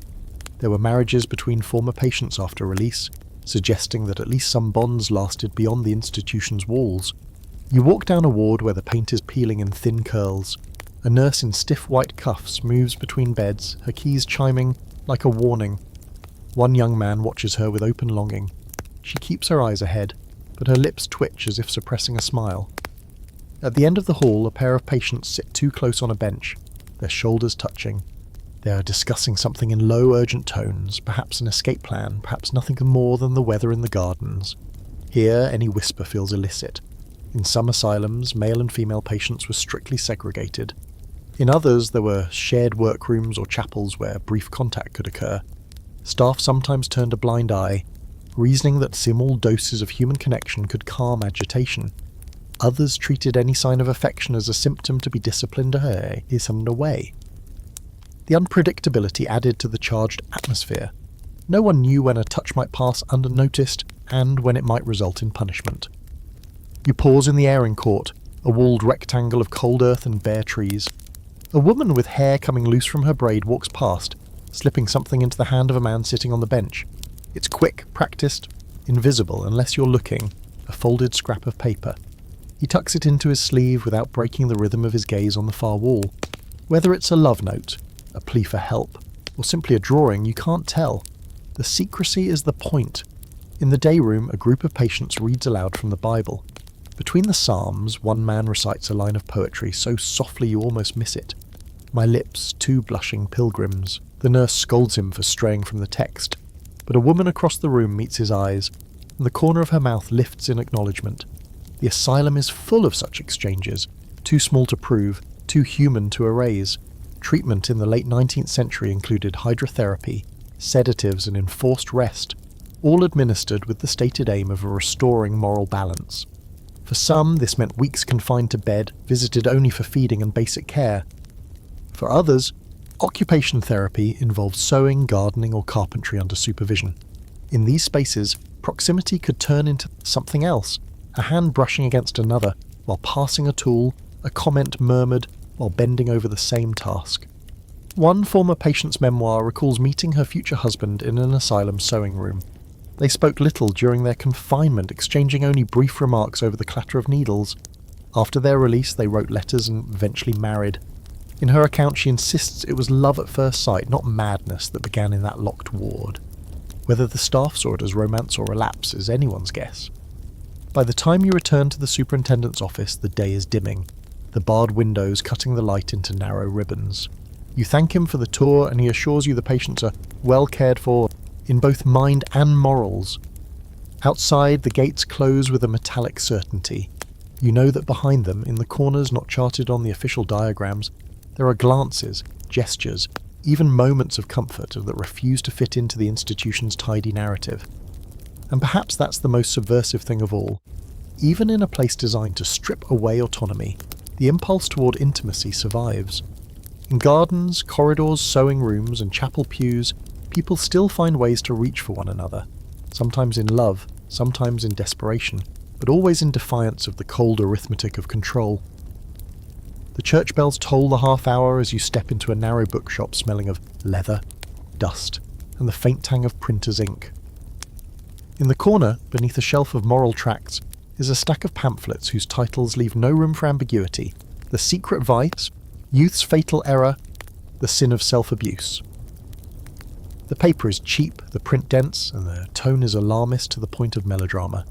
You flip through one and find it filled with dire warnings. Masturbation will ruin your eyesight, sap your strength, deform your body, destroy your soul. There are diagrams of the spinal cord for emphasis, as though the whole argument is being delivered by a schoolmaster in the middle of an anatomy lesson. Here's your historical fact. By the mid-19th century, the anti-masturbation panic, sometimes called masturbation hysteria, was in full swing in Britain and much of Europe. Though concerns had been around since the 18th century, Victorians institutionalised them in medical texts, sermons, and even school regulations. Doctors linked solitary pleasure to everything from epilepsy to tuberculosis, and clergy warned that the habit invited moral collapse. The campaign targeted both sexes, but obsessed most over boys, whose seed was believed to be a finite reservoir of life force. The quirky twist? The market for anti-masturbation devices was thriving. Patents existed for spiked rings worn at night to deter erections, metal cages locked over the genitals, and alarm systems that would ring a bell if the sleeper moved improperly. For girls, there were padded mittens sewn onto nightgowns or mechanical restraint belts that could be padlocked in place. Chemists sold tonics and pills, often just herbal sedatives, marketed as cures for nervous excitability or self-pollution. Historians debate how much of this panic was genuinely believed by the public and how much was manufactured by moral entrepreneurs. Some argue that parents and educators were sincerely convinced of the physical dangers. Given the limited medical understanding of the time, others suggest it was a tool for enforcing sexual discipline, especially in boarding schools and among the working class, where controlling private behaviour was seen as key to social stability. You imagine a Victorian school dormitory, rows of narrow out beds, the smell of soap and wool blankets, a monitor pacing the aisle with a lantern. Any movement under the covers is cause for suspicion. Boys are taught to sleep with their hands above the blankets. Girls are taught to fold theirs under the pillow. Morning inspection is less about health and more about detecting guilt. The moral code here is one of prevention, and the methods verge on the absurd. Pamphlets devote entire sections to warning signs of the habit: pallor, stooped posture, lack of appetite, too much appetite, daydreaming, disobedience, an interest in novels, an interest in avoiding novels. The contradictions don't seem to bother anyone. If a child is quiet, he must be hiding something. If lively, he must be trying to distract from it. Medical treatments could be invasive. For boys, circumcision was sometimes recommended as a deterrent. For girls, clitoridectomy was promoted by fringe practitioners like Isaac Bakers-Brown, whom you've met before in the annals of medical excess. Less extreme but still intrusive were cold baths and enforced labour, anything to channel energy away from unwholesome pursuits. In the parlours of respectable homes, the subject is never mentioned directly. Parents speak in euphemism, if at all, using phrases like purity, moral cleanliness, or guarding the temple. But the unspoken rules shape behaviour all the same. A mother might knock before entering her son's room, not out of courtesy, but surveillance. A father might abruptly end his daughter's piano practice if her posture seems too relaxed. The campaign against self-abuse is as much about watching as it is about warning. There's an odd hypocrisy at work. The same society that tolerates prostitution as a necessary evil condemns solitary pleasure as a moral catastrophe. Brothels can be taxed, regulated, and discreetly patronised by those in power. Masturbation offers no profit to anyone, making it pure threat. It's control without commerce, which is perhaps why the rhetoric against it is so ferocious. You come across a diary entry from a young man in the 1870s, hidden between the pages of a used book. He writes of fighting the temptation and of the shame he feels when he fails, but he also notes with quiet defiance that the warnings of blindness and ruin have yet to come true. I remain, he writes, in full sight of both eyes. It's a small rebellion, recorded in pencil, but it reads like a manifesto. In medical journals, debates begin to stir by the 1880s. Some physicians argue that the dangers of masturbation have been exaggerated, pointing out that patients rarely exhibit the extreme symptoms described in moral tracts. Others cling to the older theories, unwilling to dismantle a cornerstone of Victorian sexual discipline. The public, caught between science and sermon, tends to err on the side of fear. You leave the bookshop and pass a chemist's window where restorative tonics are displayed alongside jars of barley sugar and bottles of patent cough syrup. Somewhere behind the counter, a drawer holds the latest imported restraint device, ready to be discreetly wrapped in paper and tied with string. The customer will leave with their purchase, cheeks hot with embarrassment, and a head full of warnings about what might happen if they don't use it. And yet, for all the rules, the habit survives. Behind closed doors, under the safety of bedclothes, in moments stolen from the regimented day, Victorians continue to do what Victorians are told will ruin them. The leaflets may shout sin, the doctors may warn decay, but desire is a stubborn tenant. It keeps the room, pays no rent, and refuses eviction, no matter how stern the knock at the door. You wake to the rattle of rain on a sash window and the creak of a bed that isn't built for romance so much as accountancy. In the room next door, a maid shakes ashes from a grate. On the landing, a clock coughs up another half hour. You're in an ordinary London townhouse, where a very ordinary Victorian marriage is being lived with admirable tidiness and very uneven terms. Downstairs, the breakfast eggs are timed to the minute. Upstairs, everything else is too. You're starting to understand that in this era, husband and wife is both a poem and a contract, but the contract carries more ink.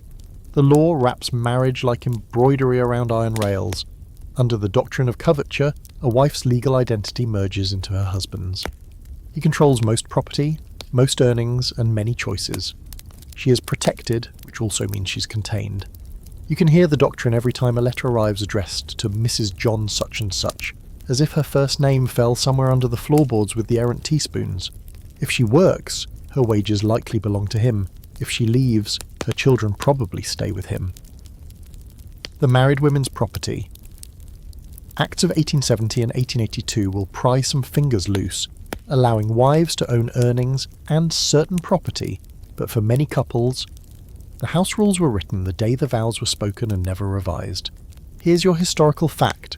English common law followed Sir Matthew Hale's 1736 statement that a husband could not be guilty of raping his wife because she had given perpetual consent at marriage.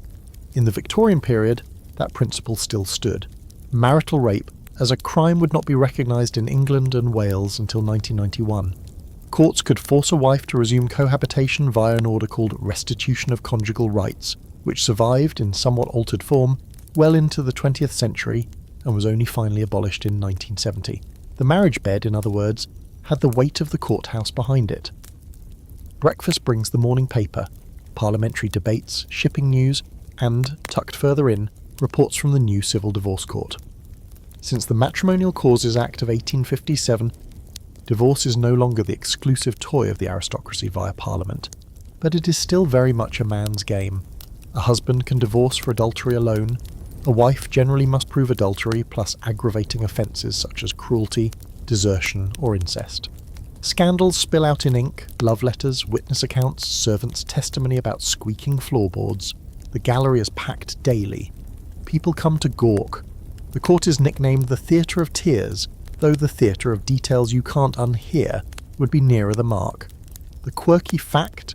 The divorce court became so popular that visitors reportedly brought opera glasses, and newspapers printed timetables of sensational cases so urban flaneurs could plan their afternoons. Meanwhile, in the privacy of better neighbourhoods, furniture makers advertise hygienic twin beds joined by a little table, respectability with sliding distance built in. Marriage manuals, earnest, medical, and unintentionally comic, recommend regulated schedules for the marital act. Tuesday and Saturday, perhaps, and certainly not during pregnancy or ill health, with windows opened for the sake of nervous vigour. One bestseller assures readers that many a modest woman is almost devoid of sexual feeling. That line will be cheerfully wielded by husbands who find obligation more convenient than conversation. You sit with a wife in a tidy parlour as she does the week's accounts. She's good at this. The neat addition, the tiny notes in pencil, coal, beef, laundress, needles. There is no line item for wanting. When her husband comes home, boots wet, he kisses her cheek like a receipt, and the evening slides forward on rails. Supper, papers, the piano, the lamp turned down. Later, a door closes upstairs. The household's clock strikes, the marriage's clock strikes too. She knows the intervals. She also knows that her choices range from compliance to deflection, headache, fatigue, early bed, tactics that sometimes work and sometimes don't. Depending on the weather of his mood and the barometer of the law, birth control drifts through the house like a rumour. Condoms, French letters, exist in discreet chemists' drawers. Sponges and passeries can be found if you know which midwife to ask and if she trusts your face, but knowledge is scarce by design. In 1887, Annie Besant and Charles Bradlaugh publish a cheap edition of Charles Knowlton's Fruits of Philosophy, a contraceptive manual, and are tried for obscenity. They are convicted, briefly imprisoned, and then the verdict is overturned on a technicality. The court's attention, however, makes the book sell like hotcakes. Couples read it by candlelight with the blinds drawn and a sense they are swallowing contraband. For many women, the choice is stark. Endure sex without say, risk pregnancy again, or navigate a maze of whispered methods and moral scolding. You flip open a medically serious-looking volume at the library, William Acton's treatise on reproductive organs, the one with the sentence that launched 1,000 lives.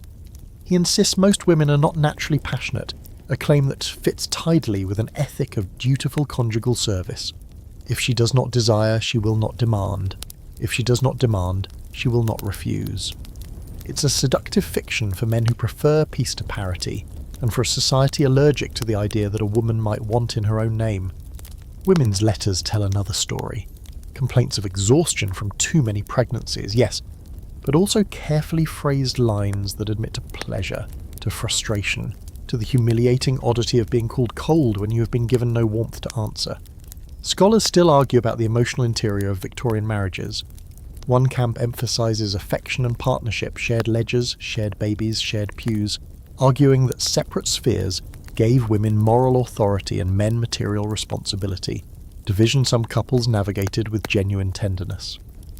Another camp emphasises coercion in law and custom, a wife's consent assumed, her labour unpaid, her body promised to the state through the husband. The archive offers both: love letters pinned with violets, court records that make you stare at the wall. The debate isn't just academic, it colours how we read every quiet parlour and every closed door. In households on the edge, poorer, cramped, the arithmetic turns brutal. A wife cannot afford headaches. Rent does not accept headaches. A husband drinks, perhaps. He comes home angrier than the ledger allows. The neighbours hear, the police don't.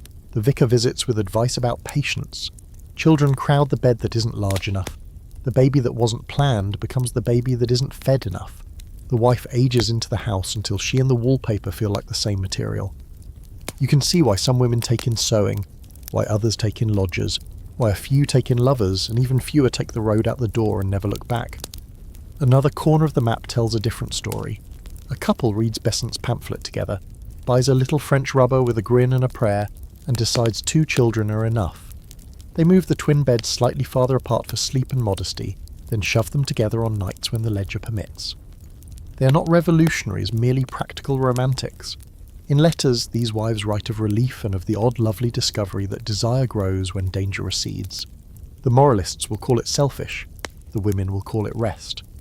In the evenings, manuals multiply, guides to happy homes, tracts on family worship, pamphlets advising husbands to court their wives even after marriage. Some are sweet, some are smug, a few are surprisingly progressive, suggesting that mutual pleasure is, in fact, moral. These sit alongside grim case notes from doctors treating nervous wives with cold baths and bromides, and lawsuits in which husbands drag wives back to the marital hearth via conjugal rights orders, only to discover that the law can seat a body in a chair, but cannot invite a heart to the table. A small, strange byway. Householders order contraptions said to improve vital vigour, separate beds with ventilated headboards, perforated rubber sheaths marketed as safeguards against disease, but obviously multi-purpose, and even marriage syringes, brass and glasses pieces, nestled in velvet-lined cases like scientific instruments. The catalogue language is euphemistic to the point of poetry. The parcels arrive tied with string and blush. Servants sign for them with faces as blank as freshly whitewashed walls, and then describe them in lively detail to their friends downstairs. You close the day in a quiet sitting room where a husband and wife play cribbage. They look companionable, and they are decades teach habits that are indistinguishable from love, until you inspect them and then look back and realise, yes, love is there, just folded small to fit the drawer. When they go upstairs, you think of the maze they've walked, the laws that assumed, the courts that pried, the manuals that dictated, the pamphlets that whispered alternatives, the chemist's drawer, the vicar's scold, the whispering neighbours, the private choices. The paradox of the Victorian marriage bed is simple and not simple at all. It is legally compulsory and socially sacred, economically necessary and personally negotiated, a place where devotion and duty lie back to back and try to keep each other warm. Some nights they succeed, some nights one stares at the ceiling and counts the seconds between the clock's ticks. And some nights, after the last lamp is turned down, a wife turns to her husband and asks, softly, for a different kind of arithmetic, and he, to his own surprise, listens. You slip through French doors at the back of a townhouse and the air changes from coal and cabbage London to warm humidity, a breath of jungle made tame. Under a ribcage of iron and glass, leaves gleam like lacquer, and beads of water gather on the panes until they tremble and fall. Welcome to the conservatory, the Victorian house's favourite loophole. In the parlour, conversation is supervised by antimacassars and aunties. In here, everything is glossy, breathing, and very slightly indecent. A palm frond touches your sleeve with the confidence of someone who didn't attend finishing school. There's a party in full swing, or at least full glide. Ladies pass through in tea gowns soft enough to count as a shrug. Men trail cigar smoke and compliments. And a maid fusses with a spray of orchids that look like they've read your thoughts and chosen to approve. The air is damp, and sound behaves differently. Softer, secretive though. A laugh turns to steam and vanishes.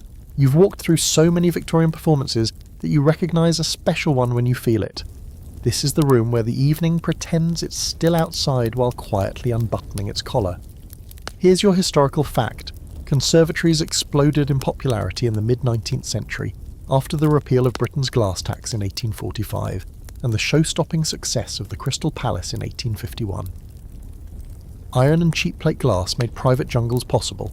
Wardian cases ferried ferns and orchids home from the Empire, and soon the respectable house with pretensions kept a warm green room where palms dusted ceiling arches and winter forgot its manners. The craze for ferns even got a name, pteridamania, coined by Charles Kingsley in 1855, turning plant collecting into a social fever. The plants aren't props exactly, but they know they're part of the show. Palms create alcoves out of shadows, climbing vines drape sightlines.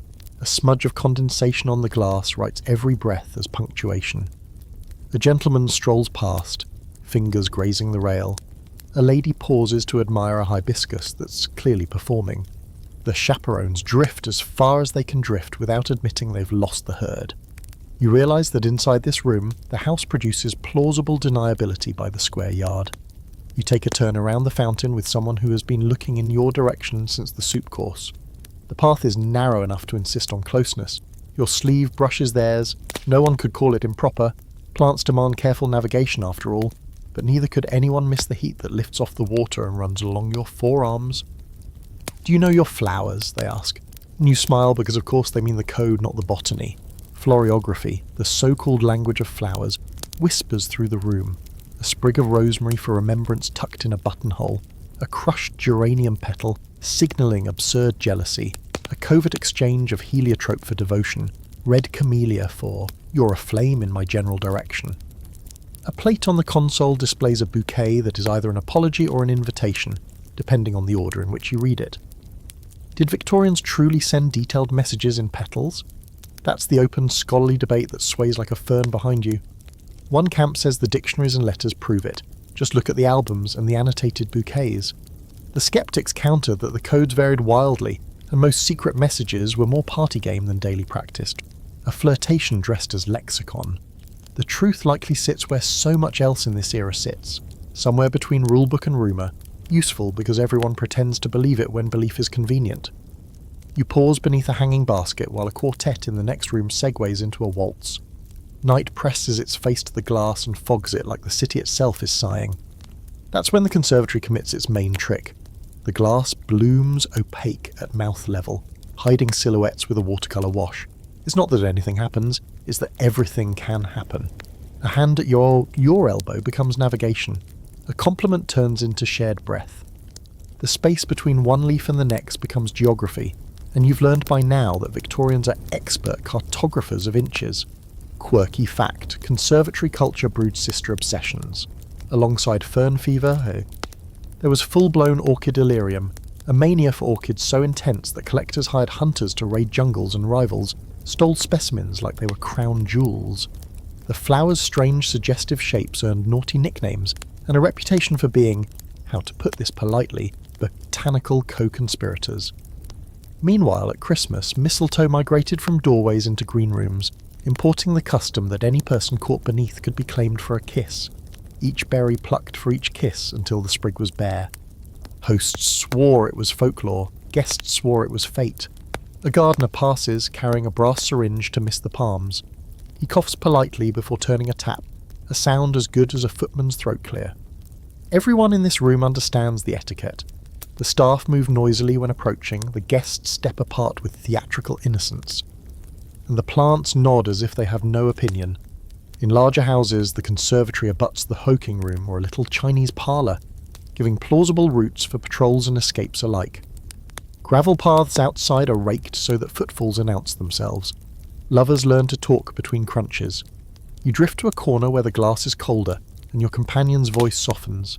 They point out a night blooming cereus, a queen of the night, that opens once a year in an extravagance of scent and collapses by dawn. The house keeps a list of witnesses, people summoned from their beds to see and smell this horticultural drama. Every year, so the story goes, someone uses the viewing as an excuse for something else, and by breakfast the plant isn't the only thing that has rearranged the room's memory. Parlour games bleed into the palm house. Earlier in the drawing room, someone proposed kiss in the ring or forfeits, both of which rely on the social permission to peck cheeks while pretending it's all about forfeited handkerchiefs. Those games migrate here as dares.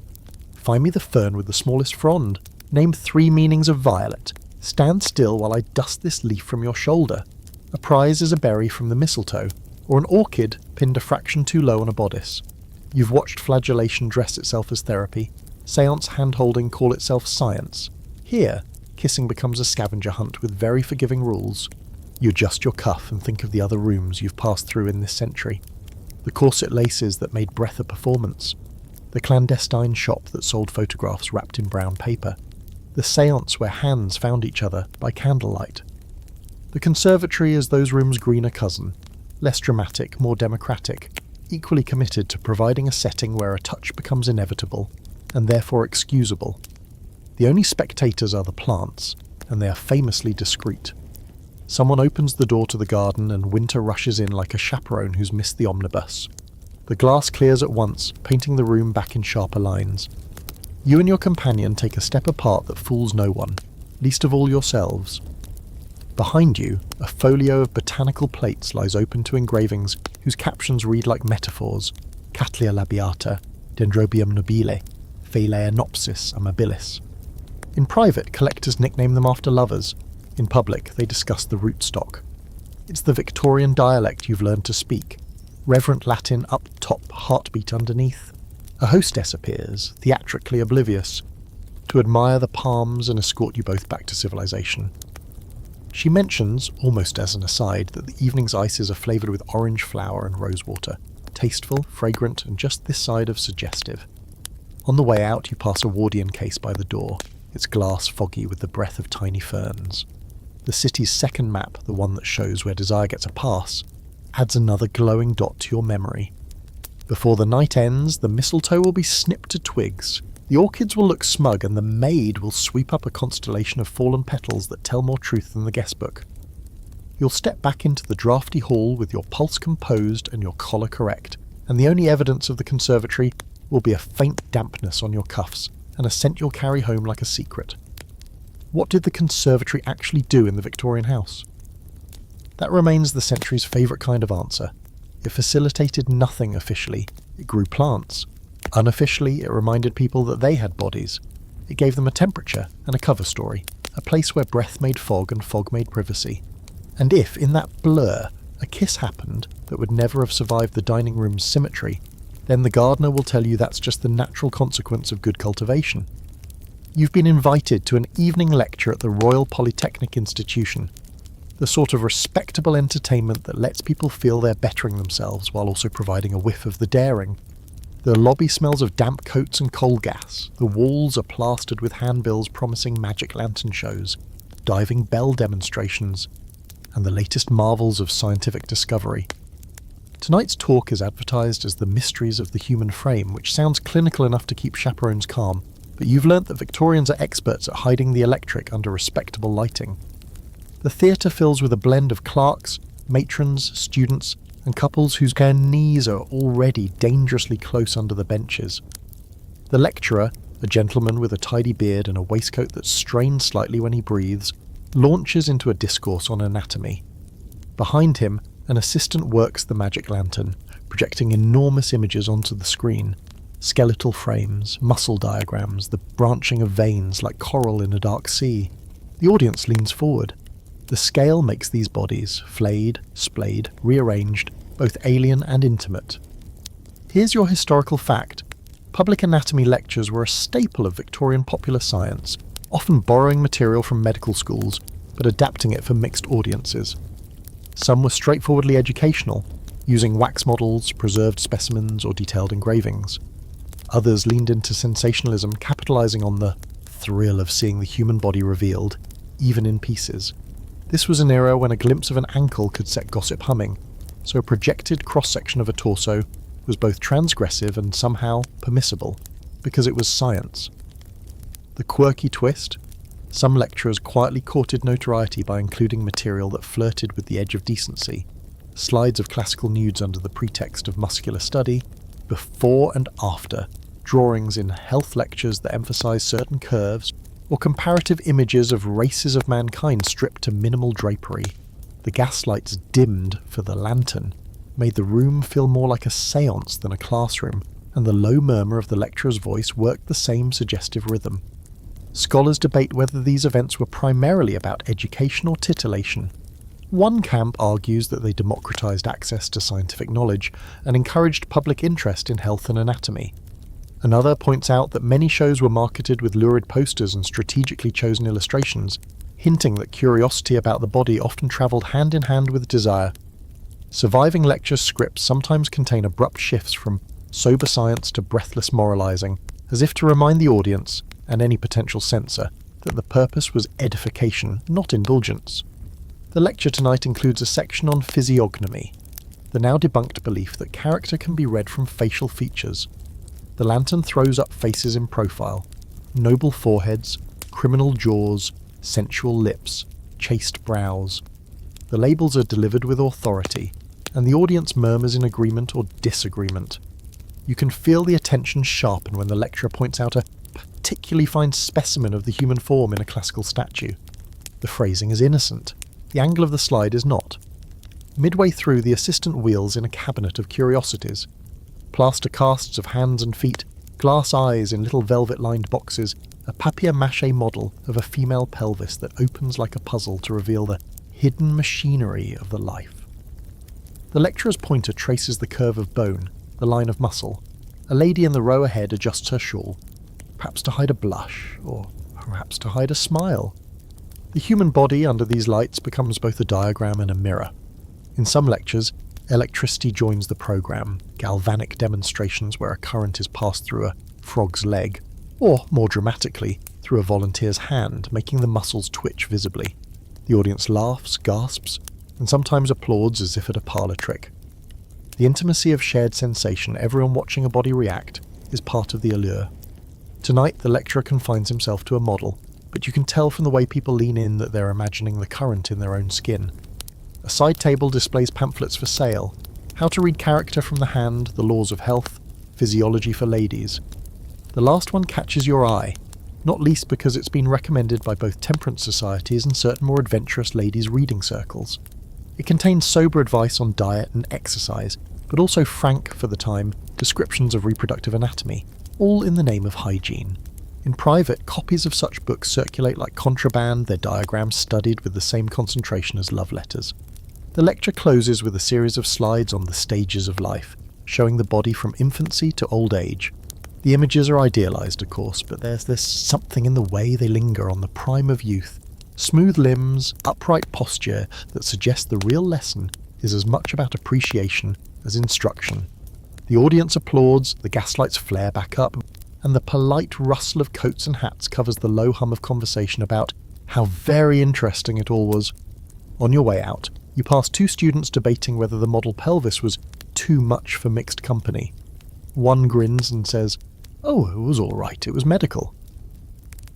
That phrase, you realise, is the Victorian equivalent of a magic key, the excuse that lets people look longer, think more daringly, and remember more vividly than they could under any other pretext. Back in the damp night, You think about how many of these lectures must have ended with someone's mind turning over the images they'd seen, not purely in the spirit of science. You've seen it before: the séance circle, the conservatory, the lingerie shop, spaces where the respectable reason is a cover for a more human one. In the Royal Polytechnic tonight, the magic lantern didn't just project diagrams. It projected permission. A fog-heavy evening has drawn the city in on itself, and you find your way down a narrow street where the lamplight pools in shallow puddles, thin as spilled mercury. At the far end stands a bookshop with windows curtained in velvet, the kind that suggests it sells something besides books. Inside, the air is a blend of lamp oil, damp wool, and the faint sweetness of old paper. The shelves are crowded with volumes whose titles are embossed in gold, but whose contents lean toward shadows, gothic novels, ghost stories, tales of doomed romance. Tonight, you're stepping into the Victorian vein where death and desire run in parallel channels, often spilling over into one another. The bookseller, a man with fingers stained by both ink and tobacco, slides a slim volume across the counter. The Bride of the Tomb. On the cover, a pale woman lies draped across a marble sarcophagus, her hair spilling like a dark tide. "A favourite among the ladies," he says with a wink that's less about the story's literary merit and more about the atmosphere it cultivates. This is the world of mourning erotica, where the trappings of grief are arranged with the same precision as the trappings of seduction. Here's your historical fact. The Victorian period was famously preoccupied with death, fueled by high mortality rates, elaborate mourning customs, and a cultural fascination with the afterlife. Mourning dress codes could last 2 years or more for widows, requiring layers of black crepe and strict social withdrawal. This outward rigidity coexisted with a literary and artistic trend that eroticized death, particularly the figure of the beautiful dying woman, a trope rooted in earlier Romanticism and sustained by artists like Dante Gabriel Rossetti, whose painting Beata Beatrix memorialized his wife in a haze of spiritual and sensual longing. The quirky twist? Post-mortem photography, ostensibly a sober memento, sometimes tipped toward the unsettlingly intimate. Families posed the dead in lifelike positions, arranging hair and clothing with care, sometimes even tinting cheeks in the final photograph. In rare cases, these images crossed into territory that modern viewers would read as sensual. A lock of hair falling across bare shoulders, a tilt of the head that recalled a painted odalisque more than a departed aunt. Photographers insisted on the dignity of their work. The framing occasionally told another story. Historians debate how deliberately erotic these depictions were. Some argue the sensuality was incidental, a byproduct of romanticized aesthetics and the Victorian ideal of feminine fragility. Others suggest that in a society so tightly corseted, death offered a strange loophole. The female body could be displayed more freely in death than in life, its exposure framed as art, devotion, or science rather than impropriety. The truth, as always, may be a blend, beauty and loss tangled together, each amplifying the other. In the shop, you thumb through an illustrated edition of Annabel Lee.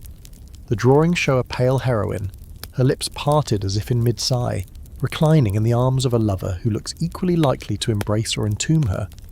Around them, the sea churns, waves frothing like the edge of a funeral veil. The imagery is lush, almost indecent, and entirely in keeping with a public appetite for tales where love persists, indeed intensifies past the grave. Theatres too trade on this aesthetic. Melodramas stage deathbed scenes in lingering detail, actresses reclining on lace-covered couches while delivering monologues in whispers.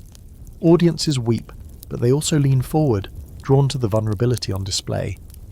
The gaslight catches on the sheen of a tear, on the curve of a cheek. Applause follows the final breath, but it's applause tinged with something warmer, less easily named. You remember a particular painting from a private collection, a young widow at her husband's coffin, her mourning gown cut to reveal the line of her neck and shoulders, her veil sheer enough to suggest the shape of her face beneath. It is a study in opposites, concealment and revelation, grief and allure. The artist swore it was a tribute to devotion. The viewers at the time called it moving. Looking at it now, you'd have to admit it moves the gaze as well as the heart. Mourning jewellery plays its part in this entanglement. Lockets containing a lover's hair, rings engraved with names and dates, brooches woven from jet and gold. These tokens are worn close to the skin, touched often, and chosen with the same deliberation as a love gift. The act of remembering becomes tactile, and in the right light, tactile becomes suggestive. Some widows commissioned portrait miniatures showing themselves in mourning, eyes glistening, lips just parted, a record of loss that doubles as an image of heightened beauty. A friend once told you about the mutes hired for funerals, professional mourners who walked in slow procession, dressed in black with top hats swathed in crepe. Among them were young women whose role was simply to stand, weep, and be seen. In certain neighbourhoods their faces became familiar, even admired. The line between professional grief and professional beauty blurred with every procession. One shelf in the bookshop is devoted to scientific works, treatises on the body after death, studies of decomposition, phrenological analyses of the skulls of famous lovers. These are not meant to titillate, yet the careful observation of form, the sculptural language of anatomy, lends them an artfulness that can't quite be disentangled from desire. A medical illustration of a reclining figure, stripped of life but not of grace, looks suspiciously like the opening pose of a salon nude. As the hour grows late, the bookseller lights another lamp, and the glow spills across the gilt edges of the books, catching on dust motes that drift like slow snow. You realise that the Victorians' pairing of death and eroticism is not about morbidity for its own sake, it's about intensity. Death condenses emotion. It heightens every detail. In mourning, the gaze lingers longer. Words are spoken softer. Touch is rarer and therefore more charged. On your way out, you pass a glass case holding a single photograph. A young couple, the woman seated, the man standing behind with his hand resting lightly on her shoulder. Her eyes are closed, her skin pale against the black of her gown. It's a post-mortem portrait. She died before the sitting, and yet the composition is indistinguishable from any wedding photograph of the time, save for the stillness. Love and loss, stitched into a single frame, the viewer's reaction left entirely to the privacy of their own mind. Outside, the fog has thickened, wrapping the street in its own mourning veil. You think about how many lives in this city end in rooms lit just enough to see the face, the hand, the curve of a shoulder one last time. And you think about how often that final act of looking holds something more than grief, something the Victorians might never name aloud, but which they kept in their books, their portraits, their quiet, lush metaphors. Snow has begun to sift down in slow, deliberate flakes, the kind that seem to test each rooftop before committing to land. You're walking toward a crescent of tall, pale houses whose windows spill golden lamplight into the dark. Somewhere among them is the last salon of your Victorian tour, not a salon in the hairdressing sense, but the drawing room kind, where a hostess gathers people not merely to sip tea and talk about the weather, but to exchange ideas, news, and occasionally glances that carry more voltage than the gas lamps. Tonight's theme, according to the gilt-edged invitation card, is the art of conversation, which, as you've learnt by now, can cover an astonishing range of topics if one is inventive enough. The room is already warm when you arrive, smelling faintly of beeswax, brandy, and the heady perfume of too many flowers for winter. The hostess, a widow with an empire of dark silk and clever friends, greets you with the kind of handshake that suggests she has been expecting you specifically. The guests are a pleasingly mixed set. A poet with ink on his cuffs, a reform-minded doctor, two actresses resting between engagements, and a pair of young men whose conversation seems to involve a lot of smiling into their sherries. In the corner, a pianist coaxes Chopin from the keys, each note a delicate nudge against the hum of voices. Here's your historical fact. Victorian salons, though less famous in Britain than in France, flourished in certain urban circles, especially among the upper middle class. They provided rare spaces where men and women could mingle relatively informally, sometimes across political and artistic boundaries. Hostesses with social skill could cultivate reputations as matchmakers, patrons, or gatekeepers of influence. While conversation was the official currency, the real exchange often included favours, introductions, and quiet alliances that reached far beyond the drawing room. The quirky twist? Many salons played with gender norms under the cover of wit and wordplay. Charades, impromptu theatricals, and games like Consequences encouraged physical proximity and playful banter. In some circles there were even tableaux vivants, living pictures, in which guests posed as famous artworks or mythological scenes, often involving costumes, drapery, and a studied amount of flesh. The trick was to hold perfectly still while everyone appreciated the composition. Photographers later adopted the idea, producing cartes de visite of semi-clad art studies that could be passed off as high culture rather than low morality. Historians debate whether these salons genuinely expanded freedom for women or merely offered a different stage for performing prescribed roles. Some argue they allowed female hosts and guests to exert influence in art, politics and literature, making them proto-feminist spaces. Others point out that the performances, literal and figurative, often reinforced ideals of feminine charm, beauty and deference, even when the talk was radical. The truth is probably layered. Empowerment for some, rehearsal space for others, a drawing room masquerade for most. You find yourself in a circle debating whether love should be ruled by reason. The poet argues no, the doctor says emphatically. Yes, and one of the actresses leans in to ask you directly, and what rules you? Her tone is light, but her gaze holds steady a fraction too long. Around you, fans flick open and shut, gloves are drawn off finger by finger, and the air begins to hum with the kind of subtext that makes conversation a contact sport. In a side room, a small stage has been set for charades. The first scene is guessed too quickly, the second takes longer, and by the third someone has suggested a tableau vivant. The hostess herself arranges the draperies, ensuring the light catches certain cheekbones, certain collarbones. The assembled company applauds the artistry. No one mentions that a few poses could have come straight from a Parisian photographer's classical studies. The fiction of art holds, as it always does here, because no one chooses to break it. A servant brings in a fresh tray of drinks, and the conversation shifts to travel, Egypt, Italy, the south of France. A gentleman recounts a visit to Pompeii, lingering over descriptions of the frescoes in the Villa of the Mysteries. His language is careful, but the smile he wears suggests he knows exactly how much detail he's supplying. The hostess allows the subject to drift just to the edge of impropriety before steering it back to literature, as if she were a conductor modulating a symphony. One guest produces a small stack of photographs from his coat pocket, landscapes, portraits, and then, almost as if by accident, an image of a woman reclining in drapery, her face half turned away. A study in form, he says, passing it around. No one challenges the term. The actresses nod appreciatively. The poet murmurs about light and shadow. You notice the young men share a glance that's all acknowledgement and no surprise. In this room, context is everything, and the context is always art. Later, the hostess invites you to join her by the piano. She plays a few bars, then asks, "Do you know this one?" You don't, but she keeps playing, her eyes flicking to yours between phrases. The notes are soft, almost conspiratorial, and when the final chord fades, she says, "Music is the best excuse for silence." She means you suspect that certain pauses are more telling than the words that might fill them. A final round of games ends with forfeits, light-hearted penalties for wrong answers or slow guesses. One forfeit requires a gentleman to kneel and recite a sonnet to the lady of his choice. Another demands a whispered secret in someone's ear.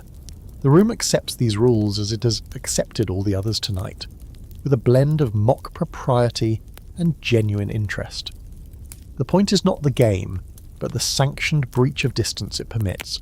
By midnight, the snow outside has deepened, muffling the city. Guests begin to take their leave, lingering in the hall for one more handshake, one more glance, one more carefully phrased remark. The hostess stands at the door, seeing each person out with a word or a smile tailored precisely to their evening. When it's your turn, she says only, "Until next time," but her hand rests on yours for the length of a full heartbeat. Stepping out into the hush of the street, you realise that the salon, like so many other Victorian spaces, is a carefully balanced equation. Wit plus warmth, performance plus sincerity, rules plus the pleasure of bending them. The evening has been exactly what the invitation promised, conversation, and exactly what it didn't, an exercise in looking, listening, and being looked at in return. The curtain falls here on your tour of Victorian desire. 30 rooms, 30 performances, 30 shades of what was possible under the reign of Queen Victoria. Some of it was hidden in shadow, some blazed in gaslight, all of it shaped by the era's twin compulsions toward restraint and indulgence. You've walked streets where the law kept score, sat in parlours where love was a rumour, and stood in greenhouses where a single kiss could be explained away as botany. And through it all, you've seen that even in an age famed for its prudery, human want found its stages, its scripts, and its cues. The fire in the grate has burned down to embers, and the last threads of coal smoke curl upward like the tail end of a dream. You've wandered every corner of this Victorian landscape, from the clatter of Fleet Street's hidden shops to the hush of gaslit conservatories, from the coded whispers of floriography to the sharp knock of a constable at an unmarked door. You've stepped into bedrooms dressed in lace, into lecture halls dressed in science, into salons dressed in wit. All stages where the same play was performed in different costumes.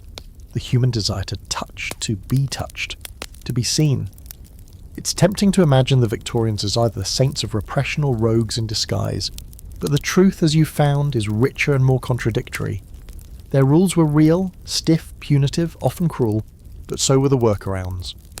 They lived in a world where a lover's photograph might be hidden in a Bible, where a charitable visit might double as a rendezvous, where the arrangement of flowers could carry a proposal more dangerous than marriage itself. They learned to breathe through corsets, to kiss in the fog, to turn even grief into a kind of performance art. You've seen that the era's most shocking practices weren't shocking because they were wild or grotesque. They were shocking because they happened in plain sight, hidden only by the thinnest veils of propriety. A séance circle was a science experiment until the hands found each other. A mourning photograph was a family relic until the camera lingered too long on a curve. A public anatomy lecture was pure education until the lights dimmed and the audience leaned closer. And through it all, desire never sat quietly in its assigned seat. It roamed across class lines, across continents, across the fragile boundaries between life and death. The Victorians may have been adept at repression, but they were also masters of invention, building 1,000 plausible pretexts under which pleasure could flourish. They left behind not just moral codes and court records, but pressed flowers with meaning still debated, diaries with pages cut out, paintings with eyes that follow you a fraction too knowingly. Now the city outside is quieter. Snow softens the cobblestones, blurring the hoof prints and boot tracks until the street looks untouched. Somewhere, a lamplighter makes his final round. Somewhere else, a pair of lovers negotiate the last few seconds before they step apart. You close the shutters and sit back, the glow from the coals flickering over your hands. The tour is done. You've carried the key to 30 locked rooms, opened each one and found that behind every door, no matter how guarded, there was always warmth waiting for the right excuse to show itself. So breathe out, let the gaslights dim in your mind, and let the cold stay on the other side of the curtains. The night belongs to you now, the way it belonged to them, full of secrets shaped by rules and ready to be rewritten in whispers. Sleep well and dream in lamplight.